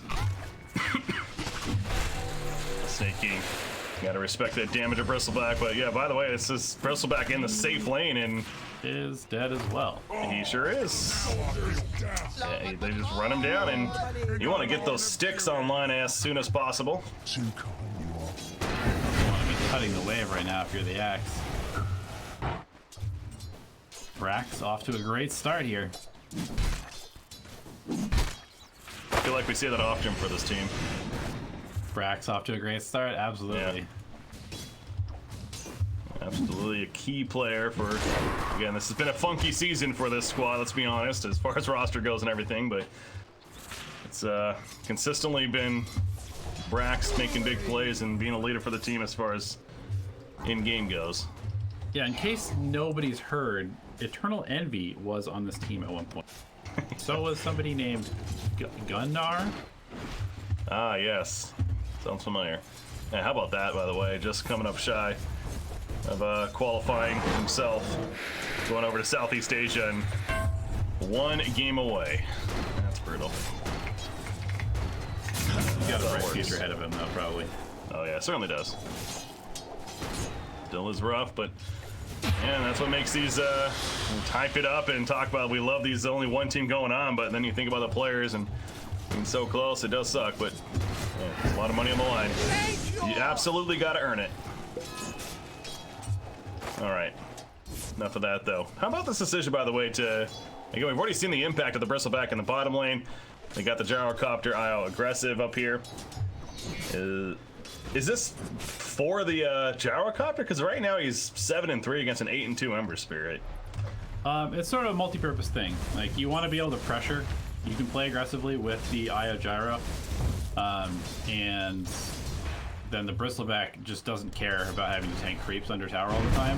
Whereas if it was the IO Gyro and Pilot Egg goes down, you prefer the person who's having to just tank creeps under tower to be able to get solo experience and then pull the hard camp and just get a huge acceleration out of that. Whereas if you have the IO Gyro, then you're just kind of using 2 heroes to do the job that 1 hero can do. Okay. Mid matchup, Lino's 14-3. You have Dazzle at 13-2. So it is pretty close there as Lina's gonna pick up the regen rune. Head back towards the middle lane, no bottle yet. In fact, just about has enough gold to buy her bottle. So delivered out as Axe, meanwhile, looking back at him down at the bottom lane. He's spinning in the jungle. Having the Radiant creep pull with him as well. He puts a Battle Hunger up on Ix Mike, and oh, nice job by Mike there. Fortune's End even used. That's a level 4 Axe though, so yeah, he got killed initially, but he is now starting to do what he needed to be doing from the beginning. Showing. Brax pressuring him though. This is a great play by Brax. Just force the TP. Yeah, so even though he doesn't get the kill, I mean, forcing that TP, not letting him get the kills for gold or experience is pretty big. And able to pull his creep wave back with it so that he's even gonna just keep the creep equilibrium in a reasonable spot, even deny the axe some experience here.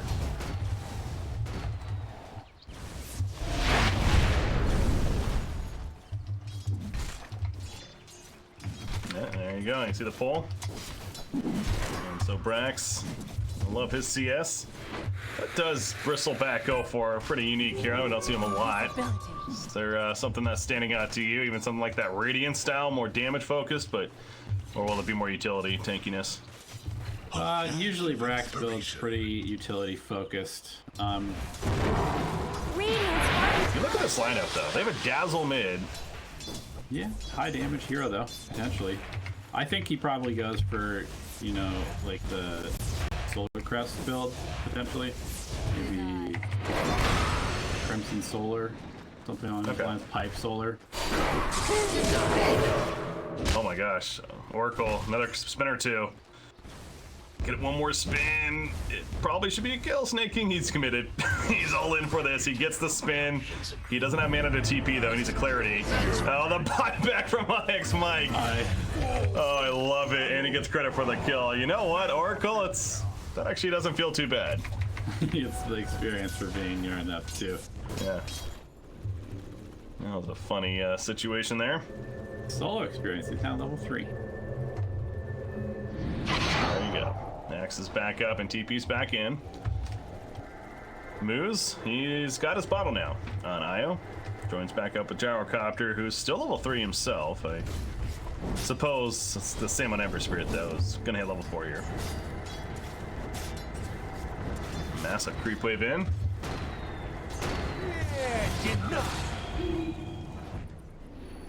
Enigma, just been jungling. Wow, he has 1850 gold saved up, so it's gonna right-click a Helm of the Dominator, I suppose. Yeah, most last hits in the game currently. MSS having a very, very free jungle Enigma game. have to take this abuse. Welcome to your pubs. Radiant structures have been snow fortified. I still want a true jungle role to come back. I missed that. Pilot Eye, and ran at, and Ember Spirit shows up though, Yawar. Not gonna respond now, doesn't have his shackles yet. Enigma gets in here with a Malefist maybe? They're beating Oh yeah, has Black Hole too. tower. I couldn't connect. So Gyrocopter makes it out. Dire's middle tower MSS is under literally a core attack. of this game. I mean, Farm is showing that.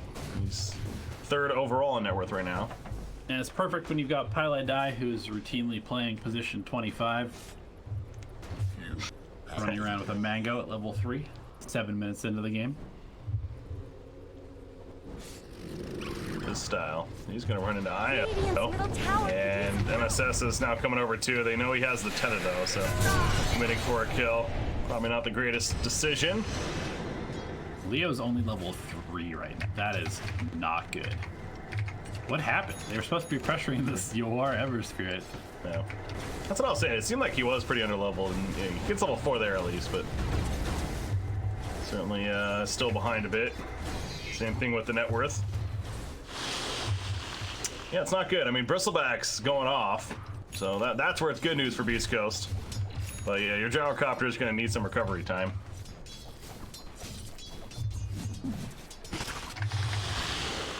And then there's Dazzle, who, when we were seeing Court Dazzles a little bit, the idea that Necronomicon was there, but he is going to go more utility himself. So that's what I was kind of getting at earlier, where, you know, talking about Bristleback's build is supposed to be dependent too on how Dazzle builds. Yep, And definitely. he is going the Guardian Greaves.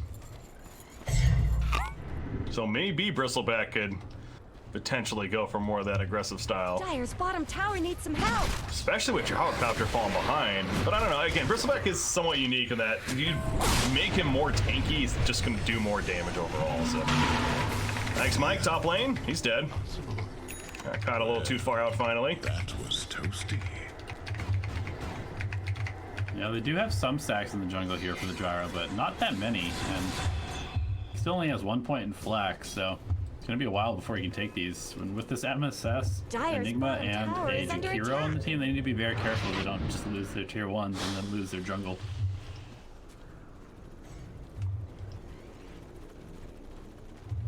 Gyrocopter, yeah, making its way to the jungle. Sure enough, and picking up that farm. Radiant scan coming out there, scanning their own jungle pretty deep. They're trying to find this axe. They saw snaking earlier, but can't find him now. It's in the war that he has very aggressive. Has his phase boots. He's going to run back towards the bottom lane Radiant's as top he tower continues his is under jungling attack. adventures.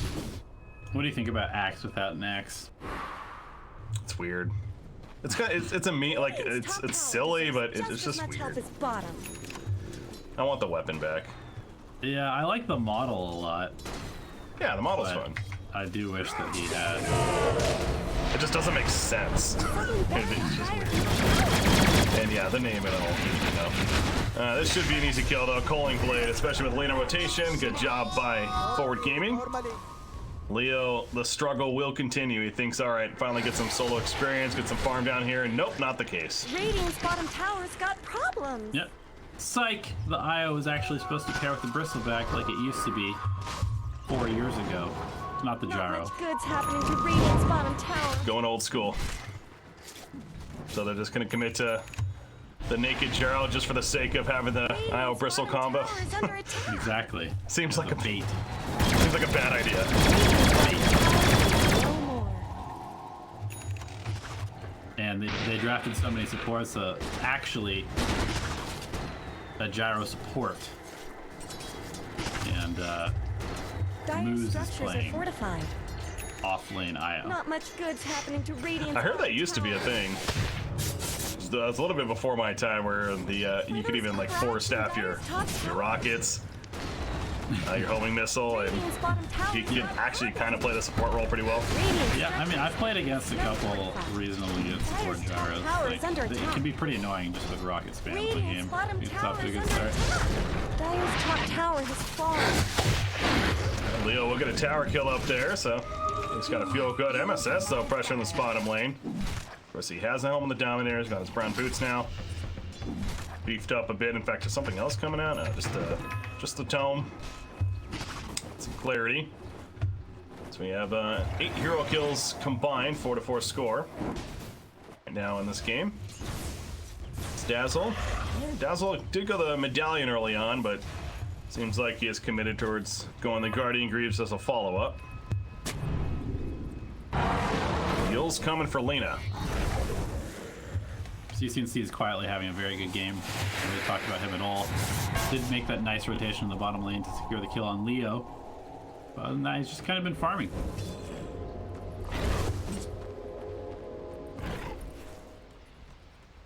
Pilot Eye, man, he really does live up to his name of just being position 6 support. Oh, there's the boots. He's got Yeah, boots. smoke. He actually has more farm than IX Mike, though, to be fair. So, I mean, IX Mike is very similar in that regard. true. But it's extremely, extremely sacrificial.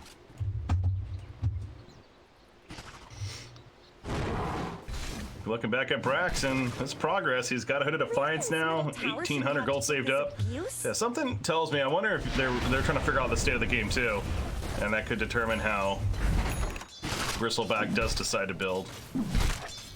Perhaps why he doesn't have anything queued up yet. Yeah, certainly possible. Gyro, not even done with drums 12 minutes in. This is very, very slow acceleration. 0.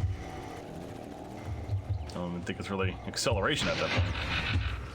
Hey man, this is like a Model T acceleration or something. 0 to 60 in 5 minutes. Not too shabby. All right, he's getting there. He's working in the jungle. Smoke play from Forward Gaming, though, as Enigma and Jakiro smoke together to then kind of wrap around to their own jungle. So they're taking a long route. Actually going to go bottom and try to deal with this Bristleback. He hasn't died yet. See, a good reason for that. I mean, it's a very difficult kill. With Axe though and the Coaling Blade ready, I suppose the Blink Dagger, that's a reason why they feel like they have a chance. But as they make their way down here, Brax, his spider senses are tingling, I guess. So he gets out. Yep. 4-4. 13 minutes in. I'm pretty sure that within the next 3 or 4 minutes, we're going to start seeing some serious pressure come out. I would imagine that Ford is itching for a fight right now. Moose! Oh my god, he stays alive. The shallow grave is on him. He got burst down by the Laguna Blade, but not all the way down. He stays alive. He's good. False promise on Ike's Mike himself. Just to deter them, and Yawar has to get out, but here comes Snake King. He jumps in with that new Blink. The Midnight Pulse put down. The Coaling Blade was early.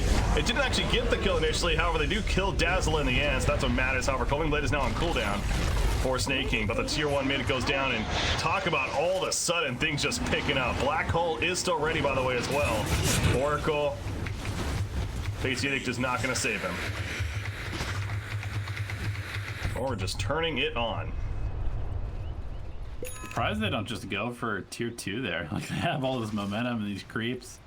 Still have the black hole available. They're happy with that.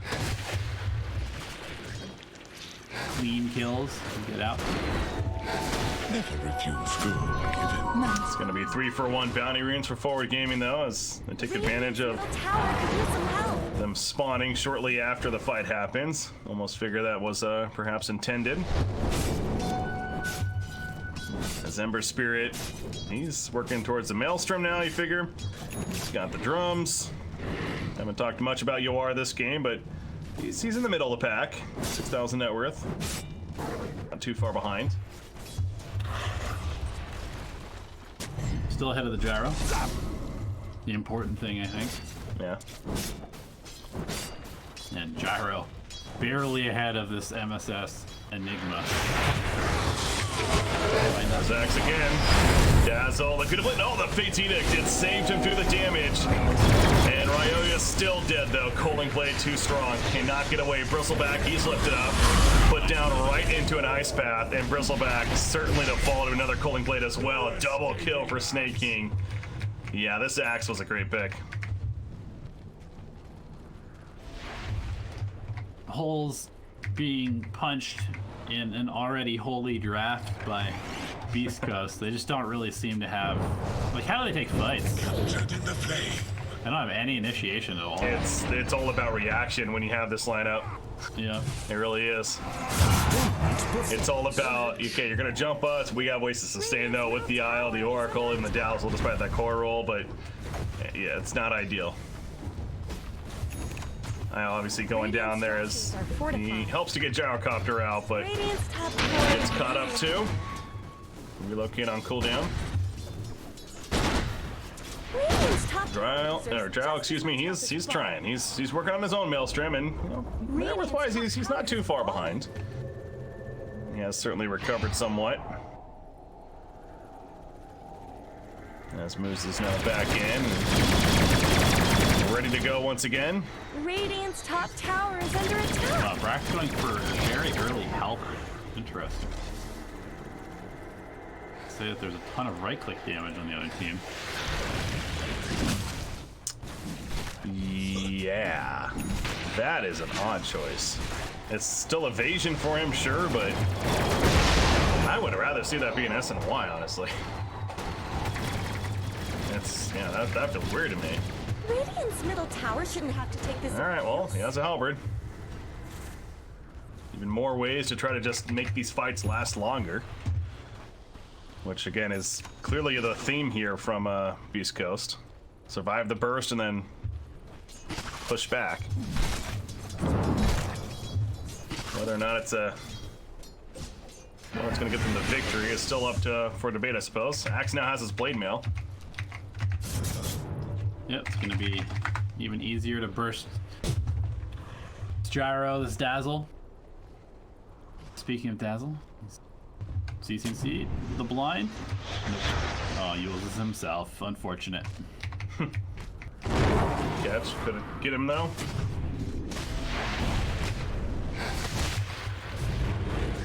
I don't know. I haven't really seen much out since the Ags patch, but is Ags a usual build in this hero now?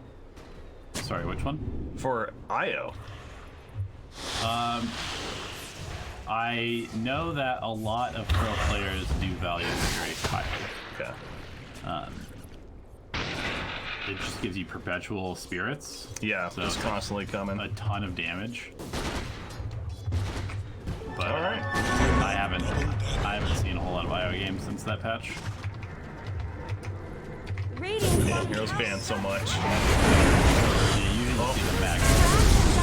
You already have the Guardian Greaves builder. Good relocate. Radiant Taking advantage of them reverting that change. Are they planning to go back? No, he's going to break the tether. I was going to say. looks like dire Seemed like a fortified bold their structure. decision, but no, it's just going to send himself back. Can he tether to something? No, nothing there. We're gonna try and catch CCC here. Yep, Yep, gets out. This is a paradox. So IO falls, Lena gets out. Snake King, he's hunting the Radiant jungle. So we do have 20-minute bounty runes coming up soon. Something dire Setting up to pick them up. Dazzle, Guardian Greaves have been finished. Bristleback, we mentioned the Heaven's Halberd, but still a little curious on that decision. Brax getting caught. Or is he? One of the million supporting tools they have.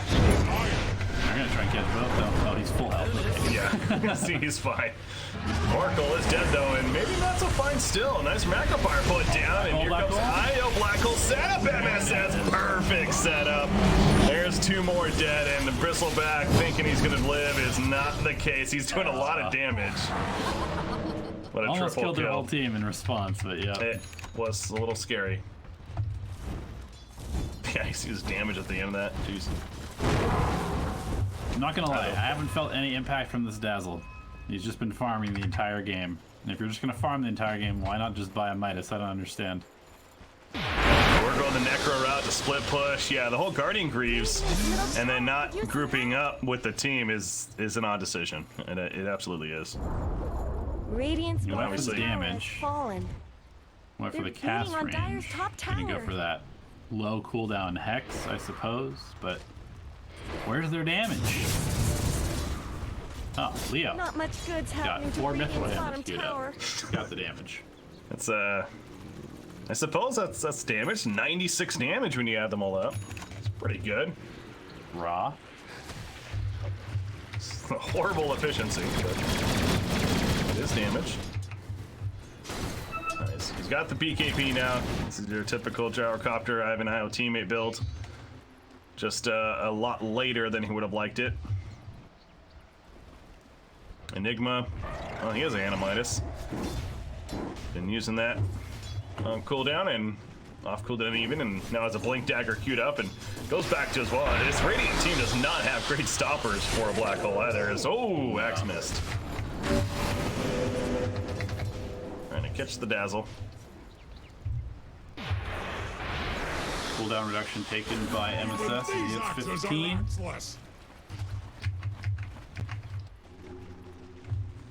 Of course. The blink just needs a BKB, and then the game's over. Feels like it. This is a very large uphill battle for Beast Coast right now. It continues to be a case of just, it feels like they don't really have the tools to answer what they're up against in forward gaming. It's a very unique draft from the beginning. Bristleback is just chilling in the Roshan pit currently, almost he's expecting them to try to go in or something, but is that a Silver Edge? Yeah, Silver Edge just picked up by CCNC, so now this Bristleback that's the top farm for the team, or just about, is a little less effective now. A lot less effective. Yeah, he's gonna melt just like everybody else on his team, I feel like. And let's see, there's a smoke on MSS. He's got Black Hole coming up in 8 seconds. So I would look forward to look for a fight. Yeah, they saw the relocate initially. Idle comes back in and he gets taken out. And the Radiant team, they wanted to try to maybe save him. And that might cost them more. Axes in. Dazzle's caught. Remember, that's a mid Dazzle. He's just cut down. False Promise. And the Grave used. No, it's just False Promise. Either way, it doesn't matter. Because Colding Blade does that. MSS, he's got Black Hole. Can't find the best angle for it, though, but they do catch Bristleback now. Remember, they got Silver Edge. He's going to use it here, and you just see him start melting. Gawar's unstoppable. It's all a forward gaming that's unstoppable is what it really should say. They want IX Mike. Run, Michael! Mike. Radiant's middle tower is under attack. He did. Yeah, I think forward gaming on the verge of going 7-0 in the group stages, which, you know, take that how you will. It doesn't necessarily mean anything, but it also mean they guarantee first place, which is pretty important too. Yeah, how's that work? They get to pick who they play against? Oh, I don't know, actually. I'm not sure. I just assumed it was a fourth place team, but I think it's the fourth place team. I'd find it hard to believe they get a straight out choose. But I'm honestly not sure. It doesn't say on the Wikipedia. From what I can tell. If it's a fourth place team, it's going to be either the better chance is Kookaburra, or it could be Black Sheep if they win out the last two games and then they win the tiebreaker match. Point it out. More than likely, it'll be Cooper. The flames rush forward. Yeah, they're definitely in the better spot right now. And in the end, it will come down to them if that's the case. Obviously, they have a tiebreaker chance to win then. Smoke on smoke action. Beef goes in. Oh, that black hole of all black holes. Moose is there to heal on up the best that he can, but just doesn't seem like it's gonna matter. MSS, he does die, but so does everyone on the side of Beast Coast. And Forward's just gonna steal Roshan from them, and it wasn't really a steal, it was more of, hey, what are you doing in our Roshan pit? Instead, yeah, they were desperate, they tried to go for a crazy play, and it did not work out. Yep. But moving on to the brackets anyway, so at the end of the day, it doesn't really matter that much. Yeah. They get to go to best of threes, and that's where the actual Dota will be played.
Dire team's turn to pick. Unlock. Well, we'll see. Maybe Enchantress is the better hero. We just haven't seen a whole lot of it. Fair enough. You got me there. That's your argument is solid. Cannot argue against it. How's my contrarian impression going right now? 10 big seconds word. remaining. No, it's a small word, Breaky. 5 Contrary. seconds remaining. Contrary. Opposite in nature, direction, or meaning. Ah, it's going good. Oh, I just had the text-to-speech play. Wow. It's contrary. Radiant Alright, we're getting team's turn crazy. to pick. Like canary, but conical. Slaughter. That's the Dire fourth big team's slaughter. We turn haven't to seen bat. him yet ourselves these last couple of days. All right. Huskar. Things getting a little funky. Dazzle Huskar. Let's go. I dig it. Get that early pressure going. It's a pretty solid hero in terms of ending games quickly. Slaughter on the other side 10 is a seconds hero that remaining. potentially could be played in the off lane or the safe lane. We have seen some 5 safe lane seconds Slaughter. remaining. See some morphling in the mid if they need to, but I'm curious to see how Old Suck Gaming decides to lane this. Is he good against Morphling, though? As far as just overall, I feel like Morphling actually doesn't mind Huskar. Yeah, you can definitely out-deny him, that's for sure. Yeah. That's where the Huskar pick is a little curious, but again, they have the Dazzle Huskar pairing, so that's never really a horrible option, I guess. Unless they pick it into an axe. 10 seconds remaining. Final pick the axe for Old Suck Gaming. 5 They don't ban seconds it remaining. here, and then the lanes would be a little funky, but that goes back to they could safe lane Slaughter, they could mid Morphling, off lane axe. Radiant Could work. team's turn to pick. No, they ban axe. Darn, they figured it out. Dire team's Coming a turn to genius. Slark. Slark. Okay. Wind Ranger at pick. Choose your service. hero. Yeah, it's the second game. Zalato's doing it. Snap pick Wind Ranger, by the way, for Old Suck Gaming. Rayla Lisa will be playing it. It's going to be a mid Wind Ranger against the Huskar. It is a very good hero against Huskar.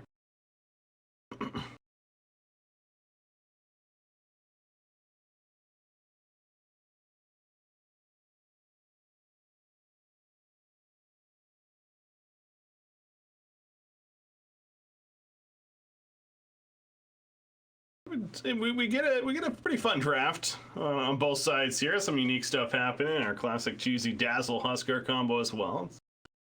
I applaud the teams for the draft here in the Battle of the 0-6 teams. Once again, should be a solid and fun game to watch. Chives Absolutely. on Slaughter. Yeah, the Slark pick, though, does feel pretty good overall. There's a lot to purge here with that Dark Pact. Certainly, pouncing is also going to be effective this game. Could be a slippery Slark. Yeah, is it really that good of a start game? I mean, I guess No, it's not really. It's okay. It's like against Morphling, I guess is like it's okay. The pounce is good, but at the same time, yeah, Morphling's gonna sustain. But the more he sustains, the more essence shift charges he gets. So Yeah, I mean it's not Don't a be mad. bad slurp, but there is some AOE stun available as well. It's just not Prepare for battle. Always refreshing. all right, into the laning phase we go, and let me make sure game overlay good. Well, actually, I'm curious on the odds on this one.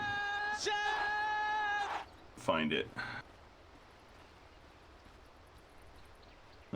Teams Lotto, also gaming. Let's see, what do the odds say? All right, 1.75 to 1.95. Favors Zalotto slightly. I I like it. fair. Yeah, makes sense to me. Spawning. I was also double checking, by the way, the European region, they played through their tiebreakers, and ultimately they did have, it 30 was seconds to Chaos and Achen. So Anti-Mage's Cinderin squad coming up just shy. Back to the caster's desk. He'll still be at TI9, I'm sure. Most likely.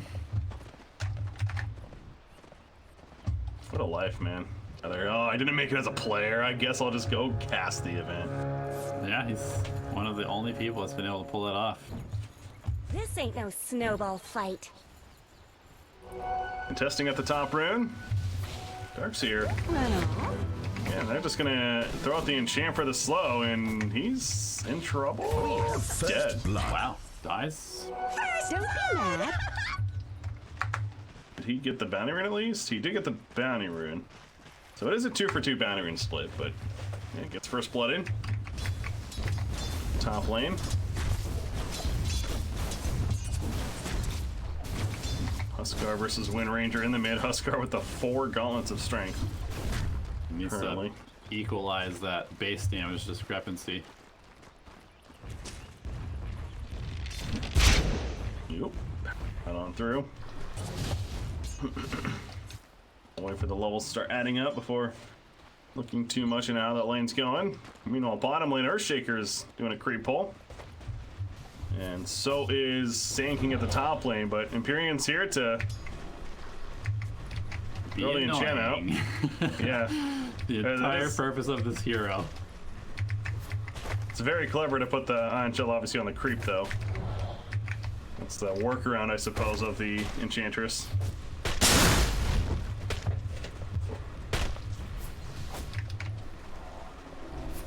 Although I guess she could just enchant the creep that gets the Iron Shell. Yeah, and then just run it out. Yeah. Huh. I don't know why she didn't do that. Well, they do continue to make the pulse happen. Enchantress just going to do what she can to throw in the auto attacks. Earthshaker. Yep. The Earthshaker goes wrapping around mid, but not going to make a play with it. So slaughter bottom lane. Yeah, he's got the lane in a good spot. Camp's been blocked, so no way for Hector to pull it back. Small camp, he's gonna go for the large camp pull Dire's here. bottom tower is being chipped away. But Dire creeps, interrupt. Launching Empyrean trying to run away from Raykill. It's Looks like just the not fair. shoe will be successful. Sand King has a mango for another Burrow Strike. Level 1 though, again, short range. Does connect though. A couple of auto attacks needed. Never mind. Nature attend us. Forced out, and even the Nature's Attendants And coming pull out out. as well. And it's back to full life eventually. Chives goes down bottom lane though, by the way. Slark getting pretty low himself, but they do find the kill, and Earthshaker, he's trying to get out of here now. Here comes the starter though, so they could potentially look for a turn.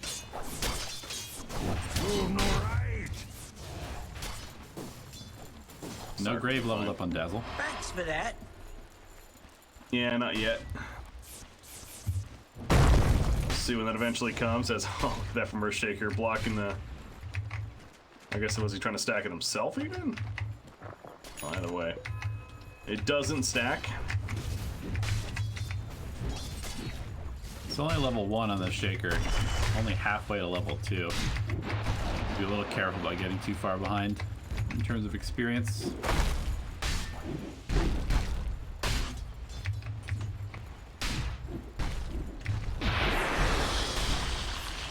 It's gonna be gone on here as the poison applied from Dazzle.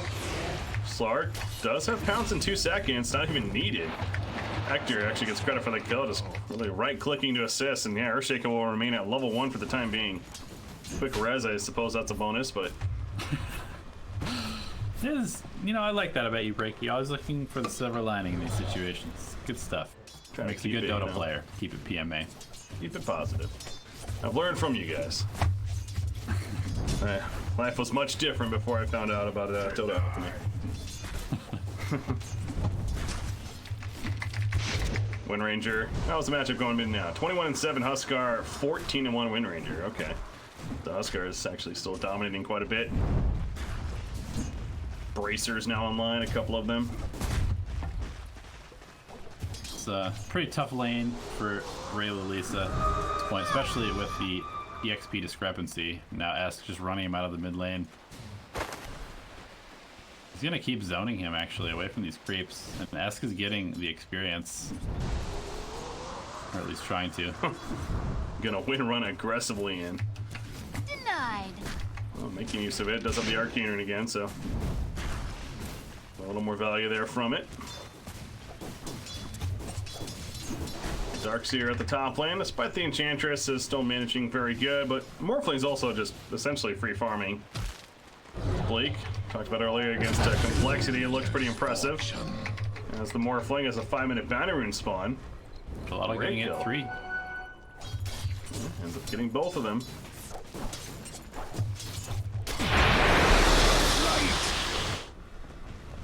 Back up top, Darkseer going back in. It's actually bottom lane. Slaughter is going to be jumped. Pounced on up, another auto attack. Hector gets credit for the kill again. This poison touch. It's level 2. He's just going to 202 build, very aggressive and understandable why. Be careful. Empyrean, Nature's Attendant, she'll be fine. As Yano is going to TP. It's life, but TP's away. TP's back to the shrine, in fact, and heals on up.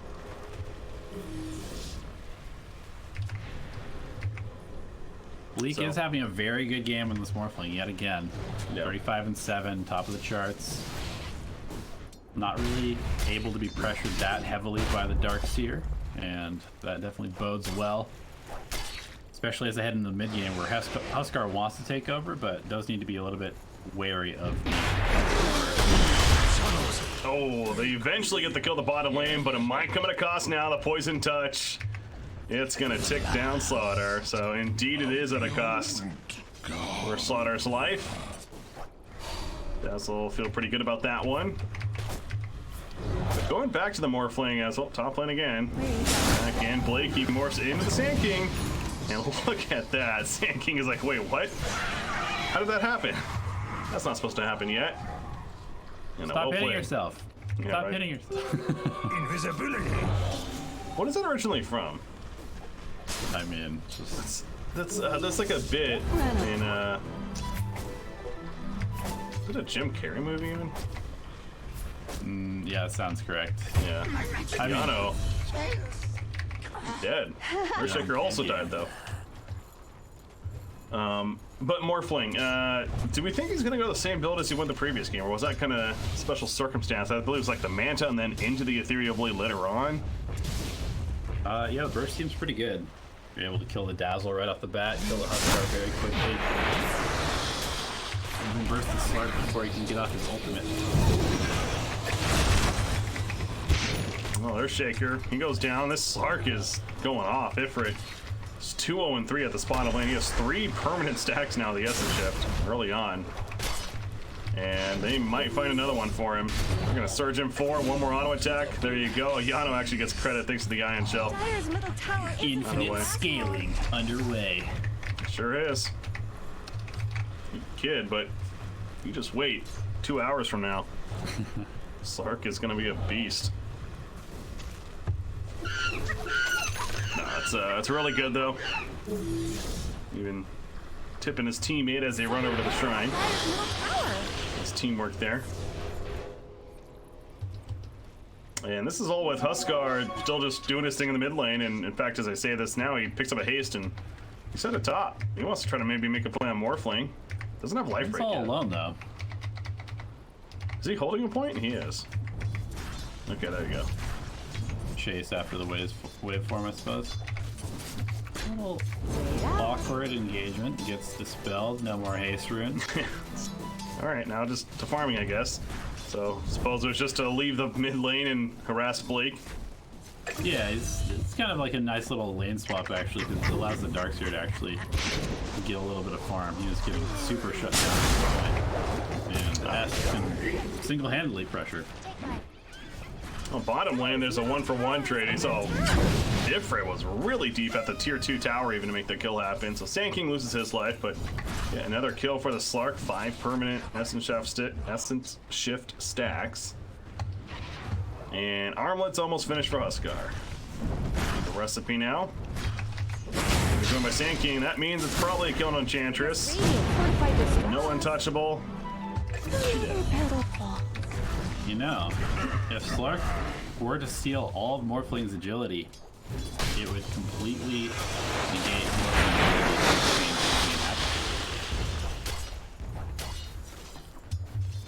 Huh? Like, are you being serious? Is that actually a thing? I mean, if he has no agility, he can't barf, right? I guess, actually, yeah. Come on, Sprite. It's not practical, but sure. Esk. Okay, he's trying to get away. Inner fire. And he's gonna go for the turn. He gets the assistance from Reiko with the Sandstorm, jumps on Empyrean, and those burning spears adding up. Blink's trying to man mode. He will win the fight in the end. And he gets a double kill out of it, and now Blink's going for more. The double kill for Esk as a result of the burn on Enchantress. But Blink is possibly getting another? Every coin helps. He's really committed now. Shifts a little bit. Jukes. Yeah, good jukes there. Yeah. Just TPs. That was Alright. nice. The surge into the juke makes it impossible for him to get off any attack. Great teamwork. But Esk does go down, and that's a pretty big deal. Scar is one of those heroes where it's like you die 2 or 3 times and the game is pretty much over until you hit 25 and get that pure damage burning spear. To be fair, he got a double kill, and he actually resurrects now with the armlet that he was finishing up there. So, again, positive. I'm not saying that the game's over because he died once, but you got to be careful how many times you die. Sure. Earthshaker, he's going to be dying is 6 times too much? Damn, those cracks and Dire's top tower. That's how many times he's died. Oh, they kill the Sand King. That's a double damage Wind Ranger that runs in. Pops Focus Fire. Dire's middle tower isn't Trying going to catch up to long. Yano. Don't think she is, though. Dire Snow fortified their structures. Leading into that pursuit, but yeah, finally Ray Lisa's getting a little involved on the Wind Ranger. And quietly just farming out middle lane and trying to recover really against this Huskar. Slark. Just about done with the Midas. Morphling moves to the bottom lane. And wow, Hector is level 7. He's extremely over-leveled because of all those kills. No, Dazzle. Oh, that was a kill mid lane. Esk makes the kill happen. He dies himself, though. Pull the toggle. Radiant's bottom tower's got problems. It's a 1-for-1 there. Still, Huskar, he hits level 10.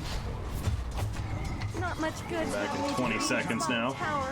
Mentioned Sark, though. The Hand of Midas going to be delivered. And Ifrit certainly is going to start scaling pretty well, but can't forget about the Morphling. And to answer, he is going the same build so far. He went the casual Morbid Mask. He's going to go Manta style. Seems to be his style. And then the eggs. Well, Ethereal Blade, and then the Axe. We'll see. It's going to be Ethereal Blade. We'll see. If anything, he needs a level 20 talent first to make it practical. Yes. So by the time he'd be there, if he gets the Axe now, then it's just kind of, okay, what do I do with it now? Again, he has Sand King on the other side, so I guess there's that. Earthshaker. Prasatas realizing he's kind of just in a bad spot. He runs it into Echo Slams, and you know what? They get the kill on Hector. Wind Ranger. 3-kill streak stopper there. So good assistance again from Wind Ranger, and certainly trying to be involved now. Oh, they also scan out the Sand King. Isn't going to last long. Figure that he was still over in the area, and they dust, and it will be a catch. Performance. Let's go dominating for Bleak. Morphling currently Sand King. Radiant's top So tower deserves should be just as a much help free as tower in the top lane. Anyone that comes here is probably toast. Radiant's top tower has looked better. A lot of wisely playing away from this Morphling, who's quite strong right now. Radiant's top tower is under attack. Interesting. How's that for Sark's. positive? Who can say what I will do? What was that? How's that for positive? Come on, Sprite. There you go. I like the good cop, bad cop thing. Where's the negative at? What is Ifrit doing in the bottom lane? He used the Midas 1 second after it came off of cooldown. Horrible. Get him out. Terrible. He's going Diffusal though as a follow-up. Always just a good stat item for agility, Radiant and structures have been snowflaked. why not burn against Morphling and others. Yeah, great against Morphling, good against Wind Ranger. Dark's here. All of a sudden take some burst damage. The impetus online for Enchantress has been for a little bit, I suppose, and Nano's trying to hug. Yeah, he's like, all right, impetus attack this. Unfortunately, had to run away eventually, so it gets taken out. Bleak's gonna go over the TP play with a shifting into strength. Good job with the fissure stun as well. And it buys time to escape, so team support's there. It's 15-minute bounty runes will spawn. Hector's gonna go run over and pick up a couple. Radiant's middle tower shouldn't have to take Time to this push with Leaning Huskar. on Dire's top Nice tower. shackle. Nice shackle. Got Dazzle nearby though. Oh, they're going in for this. He's low. He life breaks in. Shallow grave. Not even necessary yet. Oh, it's on cooldown still. Oh, and he couldn't get it off. Yeah, one more second. He's gonna grave himself. No, he can't even do that. That's a Slaughter running over the great crush stun and the fissure as well, and just could not get the cast off. That 3 deaths on the Huskar. Approaching danger zone. Sinking. He dead. Okay. Don't be mad. that was kind of appropriate right there. The buyback into jungling. Woo! Well played. It's not the play you expect to see. But hey, sometimes you get frustrated. Invisibility. So, oh yeah, Huskar almost has a Heaven's Halberd. Good there. This Slark, eventually Ifrit's gonna get involved. I mean, he's 3-0-4, so obviously he's been plenty involved. It's all been at the bottom lane. But eventually he's gonna start moving around and making some plays. I mean, I'm just so used to seeing Slark from history of, get the early Shadow Blade and get kills early on, but this is a safe lane, static farming Slark. Yeah, I mean, he's their win condition. He's the hard carry. That Shadow Blade snowballing style of Slark is really becoming more and more of like a pub relic, I feel like, because Dire's bottom tower is under Hero, he just wants to get fat, and Shadow Blade is not a very good stat item, if you haven't noticed. Still continuing to pressure the bottom lane. Gonna go for a tower kill even. Earthshaker's nearby. Throw out a fissure or two. He's almost 2,000 gold saved up, so that Blink Dagger is coming. He's got a Soul Ring as well. Midas use. We haven't mentioned much about Slaughter yet, by the way, who's also out of Midas, and he's almost got his own Blink, so this is some good timing for the Dire side. They're gonna have a couple of Blink Daggers in the next minute, and that's where Old Sock Gaming certainly needs to make some big tower plays. is being chipped away. Yeah, MKB almost on a Wind Ranger as well. And Shadow Blade queued up, a little curious. Dire's bottom tower is falling. They're fighting top lane. Oh, the big bash. Yana, though, he's still alive. Vacuums into the wall, and Chives is probably too deep. Where is he? Still screwing around. Oh, Ray Lisa got picked off by Esk meanwhile, and then the others do eventually chase down Slaughter. So that was Esk. Meanwhile, Ifrit. Dominant performance. Oh yeah, he finds a kill onto the Earthshaker. Popping Shadow Dance for this. Pounce in 5. He has Dark Pact. He's gonna keep running. Dire's top tower has fallen. Well, that worked very well for Zalato. So much for the timings. Yeah, just like that, tower goes down. 2k gold lead for Gelato. And yeah, Ifrit's Slark is definitely going to be an issue. They don't have the best tools to deal with them, as you did say. Despite the AoE stuns of Slardar and Earthshaker, the range is relatively small on the crush, so it's really just Earthshaker whose job it is to keep Slark in check. Yeah. Yes, he's gonna have to maybe life break. He gets a shallow grave. Dowson's gonna die for this. Huskar the lockdown though. Well played by OSG. They do find a couple of kills themselves. And this game is proven to really provide the back and forth 17 to 16 hero kills. There's the blink delivered to Earthshaker, so they got one on him and the Solder, as mentioned earlier. This is pretty key timing for Old Suck Gaming. Trying to make some big plays with Morphling, going the exact same build as the Manta, going the Ethereal. And then the Ags. For sure.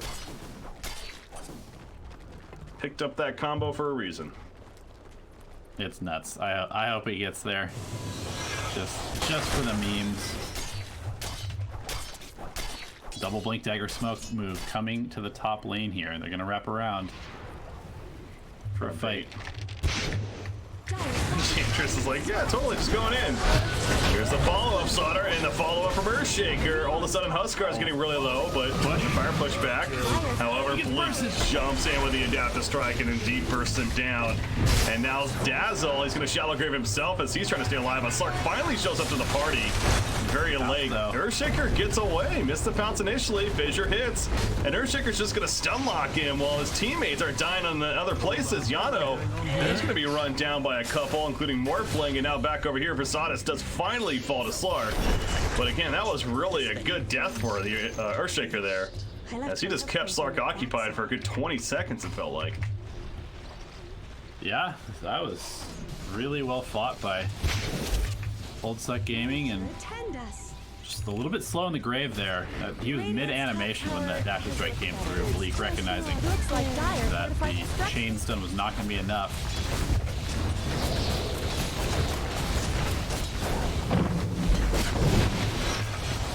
Oh my god. Yeah, Slark just dropped a half life there with an impetus and an Adaptive Strike, but he's fine. Got that all regen. And he's almost got an Eye of Scotty too, so certainly showing the net worth, but Huskar. Okay, he's gonna go Dragonlance next. Attack range. Smoke the Roche. Yeah, there is a ward there, but with the smoke, they get around it.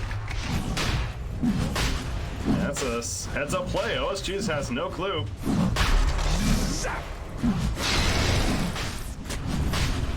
Certainly gonna be needs. Oh no! Power shot. Yeah, now it's a case of do you commit, and the answer is yes. S gets it. We'll be fine, but yeah, very scary there with that power shot at the timing it hit. Blink Dagger just picked up by Sand King, by the way. It's another Radiant team. As a way to get their jumps now. Another double smoke to the bottom lane with these Blink Daggers on Slardar and Earthshaker. They're gonna find somebody here. Somebody's Yano. Radiant's bottom tower is under attack. Much damage. He sure is. Yeah, that corrosive haze goes up and people just melt. Radiant's bottom tower is Especially with Wind Ranger nearby if she happens to be there. Radiant fortified their structures. Are those cracks in Dire's top tower? 15 Radiant's armor. bottom tower has fallen. Bleak, he'll push the bottom tower. Beating on Dire's top tower. And Ethereal Blade just around the corner now. Slark is closing in on the Scotty, so he will be very difficult to kill in these fights. So it's just a matter of, is he going to be able to actually build up those stacks? Under attack. He got kited very effectively in that last fight, and their lockdown is pretty lockdown. Lockdown? The Lockdown. That's a new word. I like it. That's a... That happens. Sometimes the blink doesn't work like you want it to. I swear I pressed the buttons though, Breaky. Swear. Yeah, I don't know if it got deactivated or if he just was late to click it. They already ran back or something. Either way, doesn't get in. And so the Epicenter now on cooldown for 90 seconds. There's the E-Blade and the Scotty at the same time. So both carries relatively online right now. Shalotl still unable to really utilize this Aegis that they picked up. Or rather, let's keep it positive. Shalotl waiting to use this Aegis for an opportune moment, intelligently. Well, they're gonna find Wind Ranger, and maybe after the Wind Ranger kill, Quiver.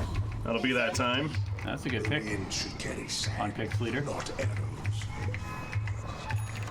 Great kill. He's still chilling in the sandstorm. Trying to make them decide what they want to do. Darkseer even shows up. Run away. More fling chasing after Darkseer. Back over here, the Echo Slam goes down, but Shadow Dance popped by Slark. He is getting locked down though by the Earthshaker. Eventually gets it off Dark back in the pounce, and will find yet another kill. It's 8 stacks of that Essence Shift now. More fling. Oh, he runs right into Esk. He morphs into the Huskar. Interfire pushback. That was a clever play by Bleak. Is it enough though? Stack's going to continue. So he loses another nearby. Imperium. Nice job with the waveform. Oh, he's the surge. He's coming. He's hunting. He couldn't interfere. He doesn't have the mana. And Morphling's dead for 50. Yep, that's the Slark momentum now. Level 20 he hit as well. And they're also going to catch Wind Ranger. She's dead. Oh no, Chive, what are you doing? Trying to Save your save. teammate syndrome. It's going to continue. This is just gonna be a straight up set of racks. There's nothing they can do to stop it. I mean, he has plus 20, plus 38 agility now between the permanent and the current stacks. Yeah, it's starting to go down, but still. Dire's middle tower has fallen. The Dire's Ag snow Stream. fortified their structures. It's queued up. I see it. So close. It also needs level 20. Dire's middle barracks are under attack. Just saying. Dire's middle barracks have fallen.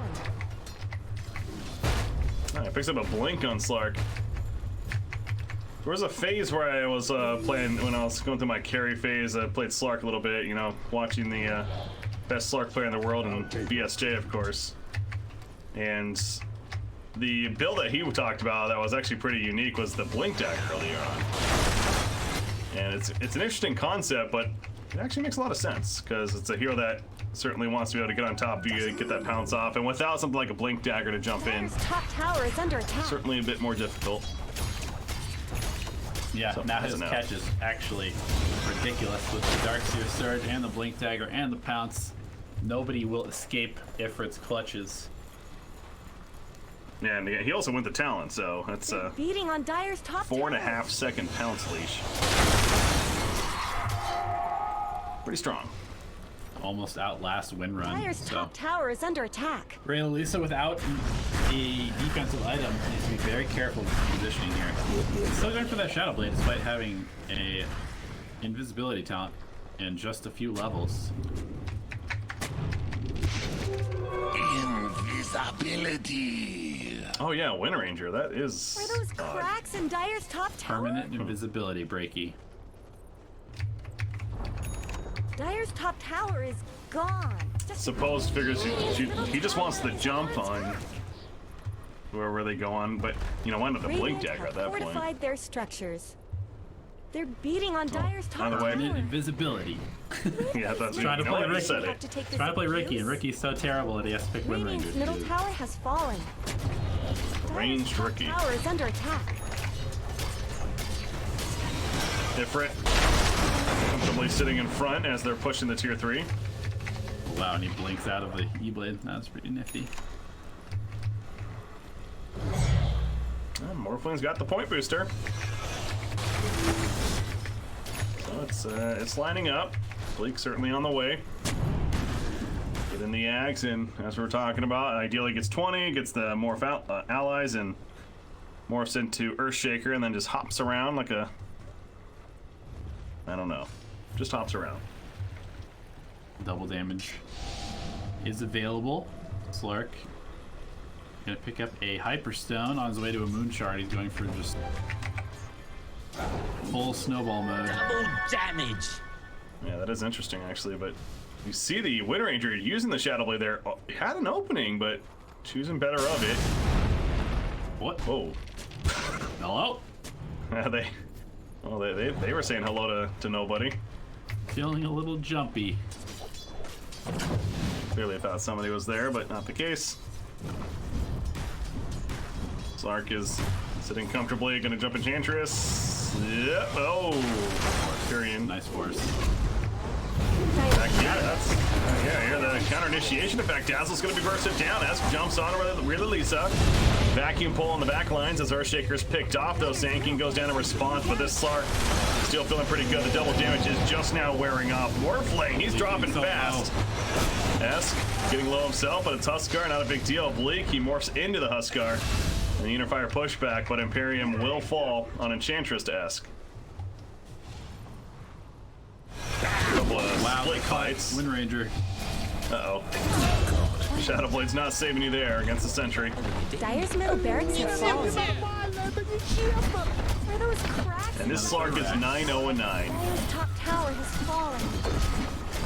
Yep, Ifrit. Pretty good. Making Dire's top barracks are under attack. Dire's top barracks are making fallen. moves all across the map. Very reminiscent of how Slark sometimes feel in those pub games, picking you off.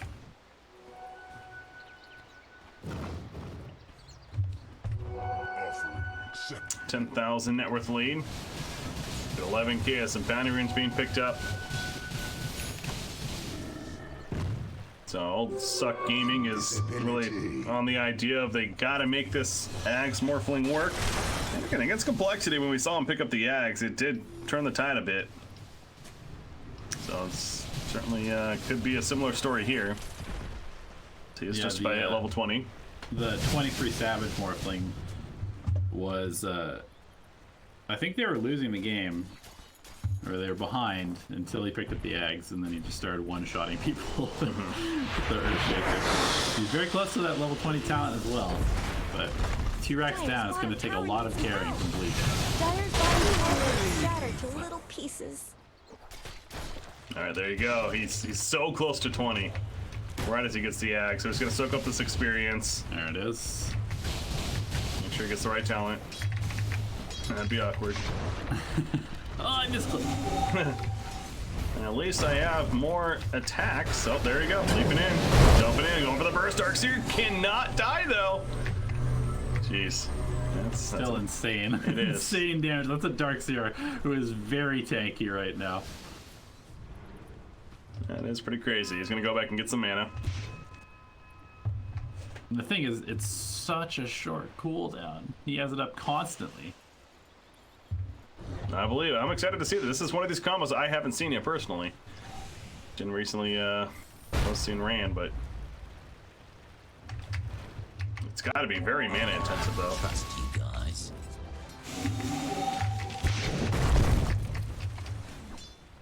But I suppose with the Ags, yeah, it actually helps. Look at that rate. Pretty absurd. Wow. The illusion. Now he gets jumped though, but just leaps and he's good.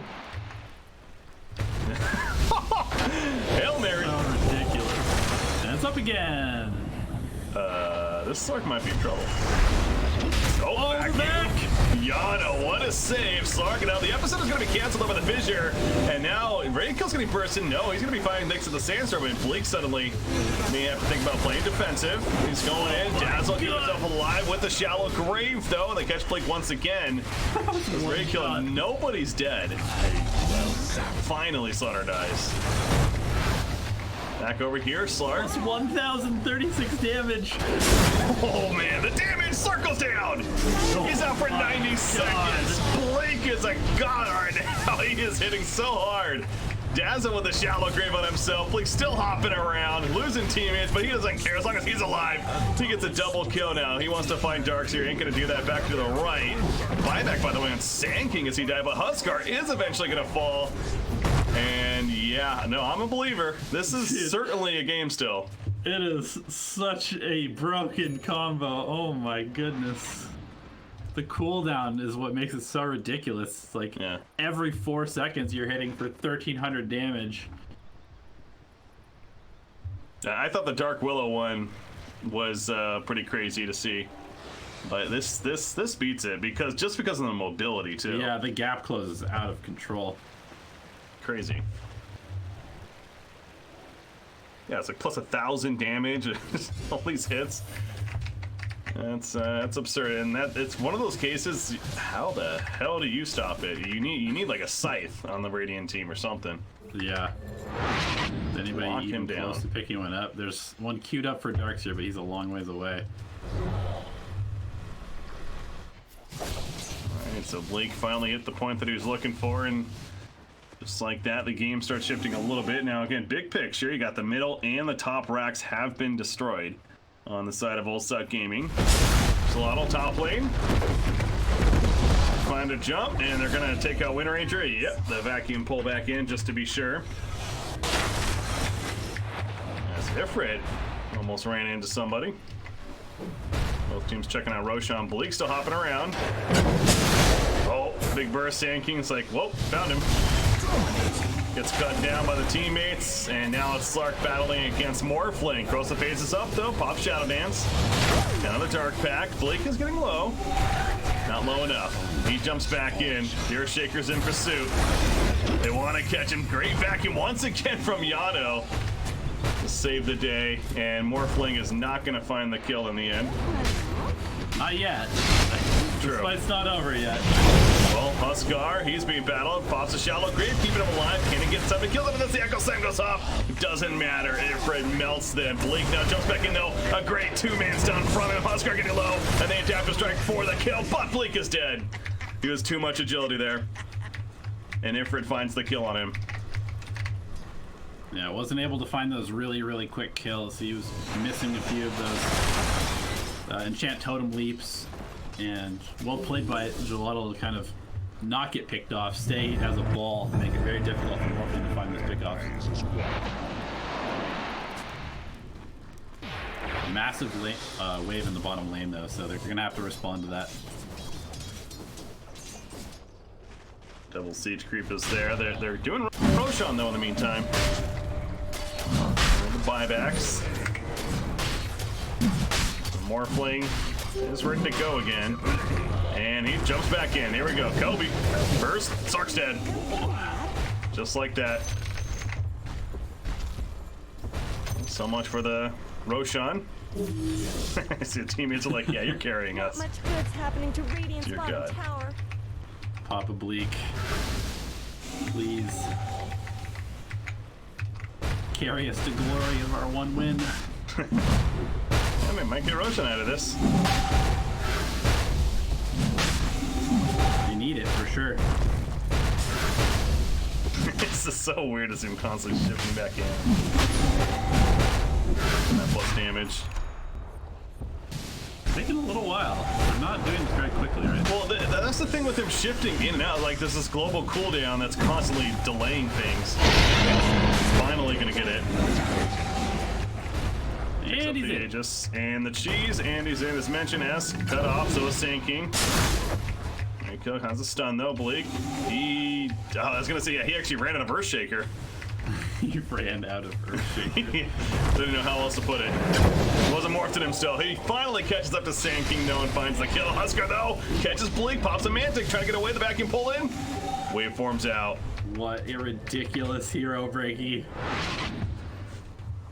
It's pretty fun. And they need a scythe. They need that true lockdown on him. A guaranteed lockdown even. Because he doesn't have a Lincolns. Like, he is susceptible in that sense. Yep. Definitely, it's their only tool that they can use right now. But even then, he still is very tanky.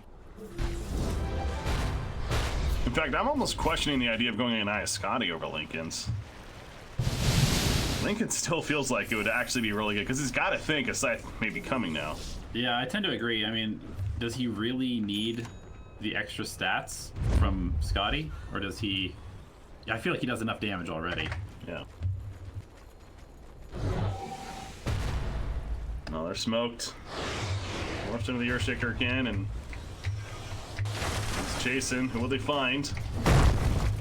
There he has the Aegis. He jumps in on two. Everybody indeed is. Getting bursted initially. He's fine though. And Shallow Grave got pulled back in with a vacuum. That looked funky. The real Earthshaker jumped in initially. He gets taken out though, but now Bleak is in there bursting down Dazzle. It's not enough damage on the Crimson Guard helping to save. And Bleak's getting low himself. He has to jump out, pumps a fissure. And on the run, Wind Ranger and Earthshaker have already been picked off though for the side of OSG. And now Enchantress likely to die as well. Slark is gonna find the kill. Not the engagement they were looking for. Didn't burn the Aegis, but they're gonna have to wait for these respawn timers, and that means they'll only get one more real shot with the Aegis. Big good fight. Yeah, let's do this. Uh-oh, that's not good.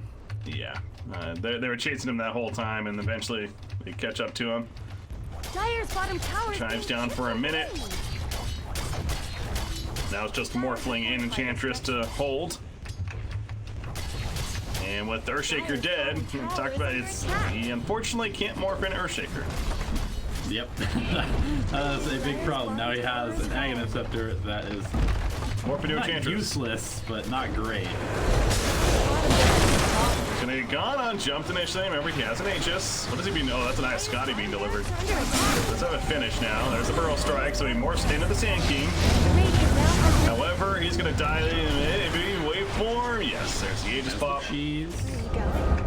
Earthshaker's up. He doesn't have morphed up for 20 seconds. Oh, true. I already used it. So he is in a much worse version of himself now. Waveform. Mask is going to be saved thanks to the shallow grave. And Ray the Lisa gets killed off. This Slark is all in. So many Essence Shift stacks, permanent and passive right now. And they're literally farming the fountain at this point.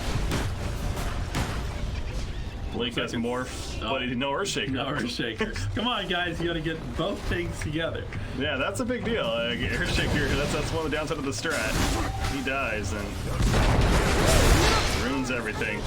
Jumps in with the Sand King, but oh, almost got bursted. Might not matter in the end. He's morphed back in, ate the cheese, but it is too much, and that's gonna do it. Zelato will be the victor, and we'll get the first and only win of the group stages. OST will finish 0-7. That was fun. I'm glad we got to see that combo. Yeah, had some entertainment at least. That's all you really ask for in a game like this. Essentially, they are playing for the fans and playing to have fun. So props to them for that, knowing that nothing was on the line.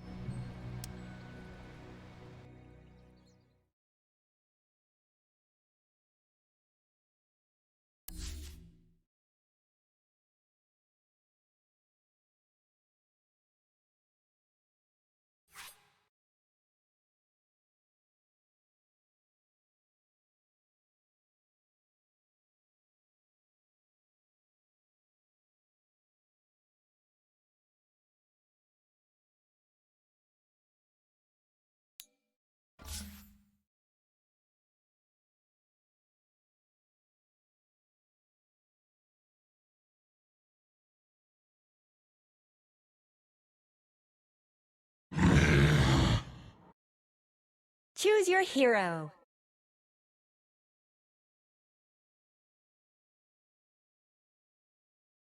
It is a Mason Enchantress middle. Oh my Well, are you gonna God. eat your nugs or? I just had like an entire bowl. Do you think I can eat that? Yeah. You said you did. Wait, what did Blitz say again? Didn't he say he could out-eat me, and now he's questioning he can't even eat a nugget? That's odd, and like whatever to me though. Yeah, that's. It's like a whatever thing. Do you to think me. you could eat those 40 right now? I mean, I'm not going to. I have to do play-by-play, but yes. Yeah, Cap will switch seats with me. Okay. Yeah, How long of a time do I have to eat it? Let's say 6 minutes. 40 nuggets in 6 minutes is not that. That's like. Dude, this can't be like good. Like for me. You can do it, dude. How about I'll do it? Okay, I will do this one in the break. I can do that one in the break. Next break. Okay. Wait, Okay. sorry. What's You want happening? cold? You're Nothing. gonna eat all of those nuggets? Well, Why don't you guys just split it up and see who finished it first? That could work. Why don't you guys just both eat 20 nuggets right now? And see who okay with finishes that. In 20 2 nuggets minutes. first? Should we chain 2 and 2 trade seats here really quick? I mean, you guys Do are people both on really the wanna desk see next that? to each other. That's a good competition. Dude, I don't care about this game. I want to see the nuggets. Dude, I do. I care about this game. No, we can. Okay, I will get the camera work going. Do you want to do Dude, it? it's 2 minutes. That's just like the very start of the All right, laning phase. I mean, Let's I was do trying it. to be reasonably healthy this week. Are you serious? All I'm right. not taking the heads. You guys, I'll get the camera. All right. You guys talk. BSJ, you and I are handling the Dota now. Okay. What'd you think about the last pick, Mars? You guys have to say go. All right. All right, no drinks is the rule. I just want to say they last picked Spectre and a Shadow Demon. All right, hurry. Yeah. Ready, set, go! Oh, yeah. They're getting the introduced music's on really Spectre. setting it up. Yes, yes. Bottom. But Throw away the box when you finish with one of them. Throw it at the other person. I want to get. Oh, Blitz is struggling right now. Grant is just chewing it down like a boss. That's how you can tell the difference. The competitive eater versus just the former fat guy. Is that Grant is being a machine right now. He is actively chewing through his food very fast. While Blitz, on the other hand, like he's just trying to enjoy his nuggets and he doesn't know what it means to eat quickly. This isn't fair. Grant's got a nugget shirt on right now. Look at this. He's taking time to talk right now. Blitz is literally choking right now. Yeah. Literally. He's saying that his body can't produce enough saliva. No. The man said no drinks, and he's the first one to get a drink. That's a beta move for sure. Grant stood in. Yo, they're pausing for this. You get this back on full screen. They are fully aware of what's going on right now. Almost trust you. I almost trust you. No sauce, dog. No sauce. Blitz try to cop this out. Blitz needs some liquid. That sounds like a you problem. Yeah, I mean, that sounds like a personal problem Grant for somehow sure. is producing enough saliva to get this down. Right. Oh, referee Hotbit is here. Can we get an update from the referee? What's the official ruling? situation like? Officially ruling here? I've eaten 7. It looks like 8. Seven already down for Grant. No. How many has Blitz eaten? Stop. The ref is counting it up. My thanks will come later. And Grant is the winner. Wow. Wait, we're done? Grant. Yeah, had to be two champ. guys most in 2 minutes, right? Wow. He beat Fear in a 1v1. Now He beats me in a 1v1. He beat BSJ in a 1v1. Now he's beating Blitz in an eating competition. Good game. I could have kept going. I actually could keep. I Okay, can tell. let's not do that. You then. Give me a couple nuggets here, Grant. I'll take like 2 You can nuggets. just pass them over. I'll have a couple more later, but not now. I want a couple of your Sorry nuggets, about that, Grant. everyone. We will get back into the game right now, but yeah, like literally when I said I ate 6 foot, like I am a competitive eater. They literally called me Grant Kobayashi back in the day. Like that was the nickname. I had like 8 tacos. I'm so full. Yep. And thank you, dude. You know what the best part of that is? Just getting it delivered right to you. Like I didn't have to go out and get them. It just came right to me. Thank you. You were able to Uber save all Eats. your energy for the competitive eating part. Let's go, baby. And now we're starting. We did see a bunch of chats. Sorry. Looks like they already got mind game. They asked if Spectre was mid. I saw that part. Yeah, I also saw AA is going middle, but it doesn't look like that's true. There is a solo Spectre sitting top versus 3 Radiant heroes, pardon me. To give you my blatant, honest opinion, I think the Dire draft is terrible. I agree. And I'm ready to be proved wrong. Or, learn. Why do you think it's bad? Is it just like this Enchantress middle, what's she going to do? You last picked Spectre into Shadow Demon. That's true. Just process that for me real quick. And now it is going to be, as well, on the other side, we didn't even talk about it. It is a middle 9 Mars. Yeah. I saw him do this on whatever EU team he was playing on before these qualifiers. Was it? It wasn't Penta. That was his old team. Yeah, it was like a month ago. I don't remember who it was. I know he was on Team Spear for a bit, but it was the one after. Yeah, whatever one that one is. What are your thoughts on 9 as a play? Like, have you guys played with him in pubs yet in NA? Or I've not yet. Him. Yeah. You have, Cap. How do you feel? Have you played with and against, or?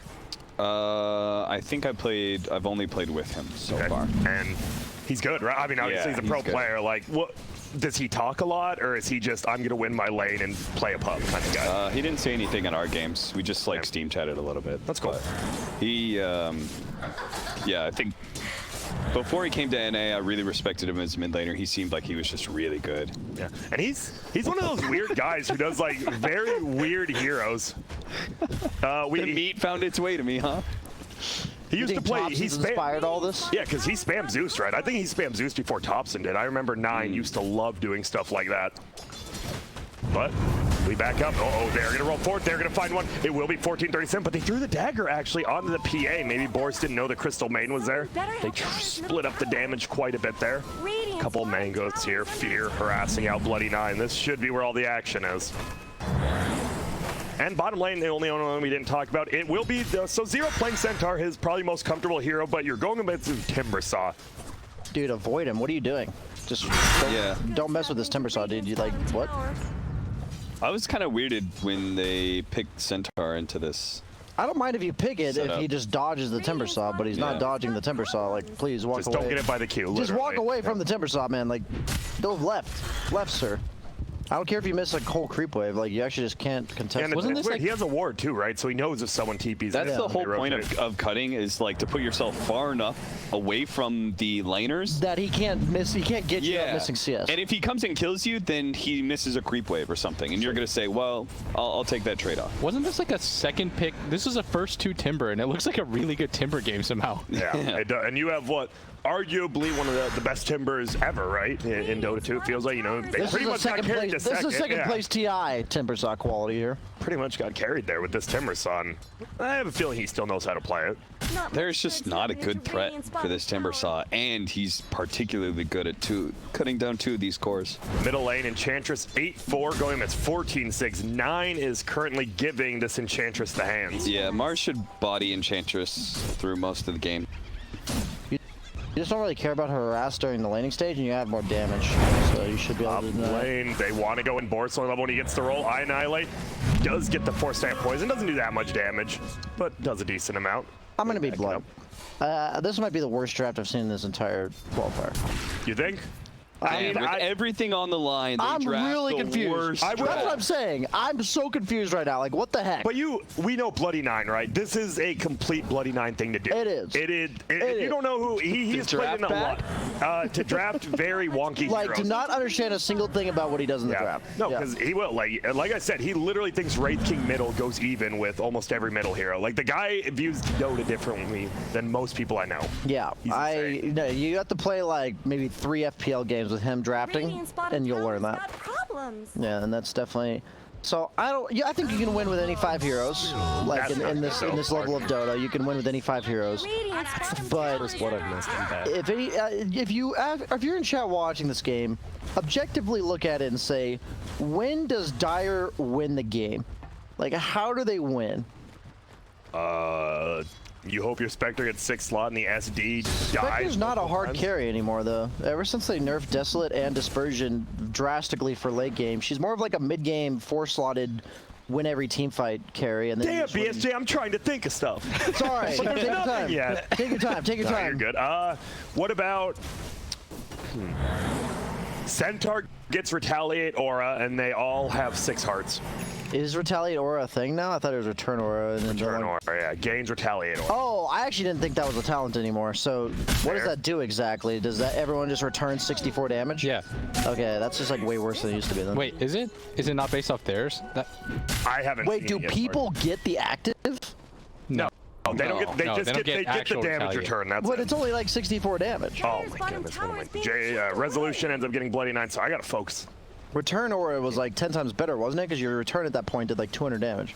Yeah, it meant something. Now it's just kind of bad. But Dispersion and Retaliate Aura. Okay. You can't hit the Spectre. And if you have the Centaur Axe plus Spectre Dispersion, you're at like 65% damage reduction because those are additive. Cap. Yep. Additive. Well, currently 2-0 and a 2K lead. This is definitely the most black sheep thing I've seen. As you said, just draft something crazy and win a completely epic game that maybe you shouldn't have, and then you go on to draft something crazy. So when is Spectre's peak now, then? What's like your best items you get, and when is the strongest part of your game? It's like 3 items. I think it's like Radiance, Manta. You going Radiance this game? I think you have to. Doesn't the BKB just... The BKB PA plus like the Mars still just wreck you? The put under, is he gonna pop the ulti? Yep, hit them with the spear. He doesn't have the heal up. Bloody 9 is here, but so is 1437. Bop, the heals are still going up, but the poison. I'm trying to be creative. Getting it. I don't think there's an item build he can go that like feels good this game. I see. Like if you go Manta Diffusal, you need an MKB. If you go Radiance, I mean, they counterpicked for this Ench, but it looks like the Mars' lane is still fine. Yeah, it feels like the bottom lane's a big, but we talked about it, right? Moo is literally a second place TI player and probably the least experienced player in this game right now is Zero, who has had very good games, but this is tough, right? You put him in a 1v1 really lane, tough. in a counter lane. Yeah. There's not much this guy can do. It's kind of, it's just crazy to me that this was like a first 2 Timber pick, and it's this good. Because normally this is like a last pick. Oh, they gotcha. Yeah, exactly. And instead it's like, well, counter us, and then like, well, I guess you didn't. Well, looks like they might try to get this. He actually lets the creeps go away. Because he thinks that 1437 is coming with the timber. Yep, and he would be correct, so a nice call by him. That was a smart play. Uh-oh, but now he goes back out. He lets those creeps, and he is back here, maybe hoping the Crystal main TP'd. He's gonna, no, he's not gonna get 6-9. This is not looking good for him. They're gonna run forward, and there's 1437. He gets the stomp up on the timber site, goes for the TB. That won't work. Does have the freeze, and Zero looks to be going down right here. Yeah, he's just standing there. Yeah, whatever. Says thanks. He knew. No reason to waste time. Top lane. Annihilate's in a lot of trouble. Resolution. Look for the solo kill, but we'll see roll forward. Hey, effectively, they've won 3 lanes pretty hard right now. Yes. It's quite one-sided at this point. He has 5 stacks too, but he's gonna go for the freeze. Oh, there's gonna be the God's Rebuke. Will that be enough to kill the dagger? Does Snipe Fear. On the scoreboard. They get it. And that's a Spectre kill. Probably the person you're happiest with getting it. And well, Mason, he's over here, level 7 versus level 7. Reasonably more even now. Boris, he's here. Will he go for the roll? He does, but didn't plant a boulder. Kicks him, He's gotta be careful with that. Is this an Give him impetus? vision for the impetus. If he gets one up, oh yeah, phase boots there. He's going treads on Ench. Do you like that, or? I've seen phase boots more on core Enches. I think Whisper. Yeah, it's like, I don't know, because you need treads against all the magic damage, but then PA blink strikes you and kills you because you have no armor. What does Ench have? 2 armor? 7. What? I guess 2 nulls as well, so 6 agility. Actually, she has 4 base armor. I'm stupid. She has 4 base armor. I didn't want to say it, but yeah. Even I can appreciate Mo, he's getting rotated on, but it looks like Radiant knows something's up. There will be a ping. 1437 gets down. J.storm, they probably watched that last game, and they're like, we are not going to let that happen. There is no laughs on their side of things. They just want this, and they want it quickly. By the way, the other game ended. Who ended up? Who do you think? Who do you think? So one team did not win a single game in these quals. Only one team went no wins in the quals. For the donut. Second, they're gonna go middle. They will get 0 again. And I will say, you know, even though they didn't win a game, guess what? They did go through open qualifiers either way, and they did earn their spot here. So, you know, you know, we might make fun of them a little, but they did earn their spot. I believe Old Suck Gaming is 0-8. You would be absolutely correct. Yeah. 0-7. 0-7, pardon. 0-7. Don't give them too But at little least they tried. I mean, obviously they had that 1 forfeit loss. He apologized to everyone. The one player didn't show up, but you know, at least they tried, right? You can be sitting there in Twitch chat all you want, like, I can play better than him. Do you think Twitch chat could, Cap? Play better than Old Suck Gaming? Are we talking in real life or in your Damn. Why do you think you could beat him? I mean, there are a lot of people, a lot of pros that show up in Twitch chat. True, but I'm saying if I just pick 5 people right now randomly, there's going to be an ulti from Centaur. They're going to try to go in. They want to get 9. Can they get him? Mason, he's taking a lot of damage. The impetus, it goes out, but it hits the wall, and they can't do anything. Annihilate's trying to chase him down. So I wanted to bring up that point at some point. Spectre. That Enchantress either doesn't want to be inside the arena because she's dying to Mars, or is outside of the arena and can't do any damage during that time because of the walls. So it's like real rough. You're just screwed all around against Mars. Gotcha. Is a book on Boris now, but he is only, this is 10 minutes in. He is level 3 right now. Mo running away to 5K lead. Currently, we look at the net worth.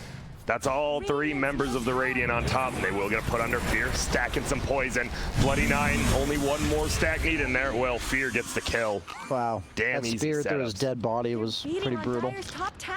That banana smoothie was delicious, by the way. Was it? Shout out to... Of course, BSJ, like his fans, like, let's get him something he would really enjoy. And everyone else, Cap's a bitch. no burger. Big gag with They gave him the meat. That was on mine. Yeah, Cap can get the meat for Blitz.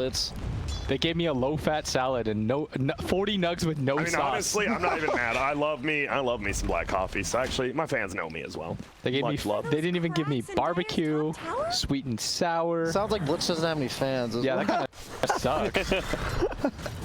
Dude, that means I only have haters. Like, at least he doesn't have fans. I only have haters, apparently. Oof. Well, resolution. Maybe they were looking out for me, though. Yo. They saw me eat 8 tacos. You know, they were like, oof. You can't do that anymore. Okay, Battle Fury PA, are you okay with this BSJ? We don't see it as you much. 100% go Battle Fury. Unless you can't, meaning like the game's going to be over by the time you have Battle Fury. If the game is not fast-paced, you go Battle Fury every single game. Click is 0. Why? How far is he? He's got the Demon Edge. He's pretty close. It should be Every about single 15 game, minutes. this man says. I'm saying that if you are not forced to fight continuously. Like going Vlad's Deso or something? Yeah, if you're not forced to play that way. If you have the choice to go whatever you want, you go Battle Fury. We have a Deso coming out of the Mars too, so. It's a damage item for the hero too, that's the thing. Like, it makes your game so much easier to play. You actually clear waves fast, so your ability to search for kills is a real thing. This Mars almost has a Deso too. They're giving this to Timbersaw, which is interesting. Thought for sure they'd save that for Nah, Fear's gonna take some. Maybe. Realistically, they're all so farmed that it doesn't really matter that much. It's not like anybody needs a comeback mechanic into this game. Pop it, Fear. No, they really are just getting it from them. All right, what a great teammate. Did he get any of them? He got him. 84 gold for Fear. He earned it. Well, top lane, we're rotating up. Almost a death on Mars. You said Arcane Rune. He really wants to use this ulti. Currently level 10, takes the Ain't Strength. Oh, they can't see each other through the tree. Whoa. Whoa. Whoa. Whoa. Didn't know you were there. That's when you open the door. What? Close it. See you later. I'm surprised that Radiant backed out. Maybe they thought all 5 heroes were here. It does look like Annihilate's farming, but with Haunt, makes it pretty easy to get there. They are going to run into each other. Boris is level 6 Resolution. He will find Willie roll away. No, nice job by Resolution getting in front of him with the phase boots, and that's a quick kill. Crit. Nice and easy. There's the Arcane Rune. Pop. It will be middle. They find Annihilate, and yeah, this game, I don't believe they got the complexity problem. They seem to just say, we want to get in, we want to get out. Let's dominate this team. They're beating And that's what they're doing. So, like, I know you said Bloody 9 does, like, wonky drafts, and Yes. Mason's heroes may not always be the most traditional, but, like, the Sword Art pick last game, Cap called it because it's a Mason hero, and it also made sense for that game, right? Yes. None of these heroes made any sense to me. No, I agree. But if you're on that team too, right? Like Mason had to have a little bit of a say. You're not going into the last game like Bloody Nine's like, everyone shut the hell up. I'm not flaming just Bloody 9. No, I know. I'm saying just like you said, like, you know, he does make wonky drafts sometimes, and that's fine. Like, if the wonky drafts have purpose behind them, you can win with the 5 heroes you pick. They don't always have to be meta. They don't always have to be standard. But They need to make Spectre's some hard countered by Shadow Demon. Centaur's hard countered by Timbersaw. You didn't pick like any kill combo with your AA, who was your first pick. Yes. You had an Enchantress mid that didn't win. And the bigger I honestly think, like, the fact that, I can't stress it enough, you first 2 Timber, that has to be counterable, right? Yeah. Aside from just like the AA as a concept, like there's got to be something in your bag that allows you to kill this hero or at least lane against it properly. And the AA was already picked up before the Timber. Yeah, it was just weird. Like, So they, I guess they thought like the AA alone was going to be enough, but like as we saw in the game where we saw like a Necro play against it too, like he's going to get Hood or Pipe or something like that, and then he's just hard to kill anyways. And you have to get him to that point in the first place, damage-wise. Well, Mason's gonna run uphill. Yo, what's up, Knight? Oh my goodness, he runs the only place he could be. They missed the Lord. stop. Boris. Oh my God. He will finally get frozen. They can't spear anyone. They will get the A blast, so they finally go. But look at on the backside here. First try. Comes move. Bloody 9 will end up bringing him down. Fear gets the purge. 0. You're gonna go down as well. Nice double stun, but it won't be enough. you know, I never thought about the Soul Catcher plus Whirling Death from Timbersaw. It's like back to back, just cutting down a strength hero. That is a lot. He goes down. He's like, he could be at like 100% HP, and he could go down to like 25% Dude, just from those 2 spells. 9 actually just juked like 6 spells there. Yeah, he does. It's pretty crazy. Define juked. He avoided spells being thrown at him. Yes. I'm just Reasonably okay. His hero did not get hit by abilities. All I'm saying is, like, was it him juking or was it the opponent missing? That's very Both. true. He dodged a rolling boulder. Yeah. That was definitely a dodge. Okay. 16 bloodstone. Maybe some of the others charges now. were dodges per se. You guys think that 5 randoms from Twitch chat could beat us? No. Yes. Like we just Yeah, after, absolutely. like if we have time after this, if we were to just draw 5 random people, like against us 4 plus like somebody from production. You think we're doing it? I don't know. It depends how random it is. Just random. That was because that was our thing, right? Doing it. If it was just 5 random people. I mean, I would forfeit, so we'd automatically lose. 'Cause I refuse to play. Honestly, I would take like 5 of like the Dota play-by-play casters versus 5 random Twitch chat. I would take like Toby, Owen, Lyrical, Grant. Oh, come on. I think you're better Sorry, than I'm that. losing it. I masoned it. Thank you. Well, it's 11K lead right now. It's 12-3. It's tough right now. Black Sheep is getting bopped pretty hard. I just want people in chat to prepare their Mason lulls for when he gets blinked on by a PA with Deso and dies in one hit. Okay. We're seeing he did get the medallion. Dude, Looked even like he better, was he going just minus. dies to a dagger. Okay. That's the worst feeling in Dota, dying to a dagger. He's actually An on the ability health with that where he will die to one dagger. What's the cooldown of a dagger? 6 seconds. 6 seconds. Dying to one ability with a 6-second cooldown. Hey, yo, Moo. Wait. He's gonna get bopped on. There's gonna be rolled to actually hit him. Oh my goodness, he can't heal up. Will they be able to find him on the backside? Here comes Annihilate. He gets the dagger up. Will it hit Moo? Yes, Dion on the backside does finally bring down Moo. And the PA is taking so much hit. But a big boy ulti from 1437. Forrest will be the next one to die. It looks like Annihilate barely makes it out. Mason trying to chuck some spears, but he can't quite yet. Moo will have to buy back. Doesn't feel the best, especially with that Bloodstone. But he does it. There goes the spear. Hits him. Doesn't hit the tree. Will he dodge this? No. Mason eats it and runs back. Bloodstone's so much less costly to die with now. Yeah, it You is. only lose 3 charges instead of a third of your charges. He needs a hood really bad. The problem with their lineup though is like their amount of catch is not very good after. They need a blink dagger on this. Oh, I Annihilate. You had to know they were some. That's a pretty bad death, right? You knew they were in your jungle. You didn't see them go back into Roche. You have a reward them. You have a very good ward in the here. river, yeah.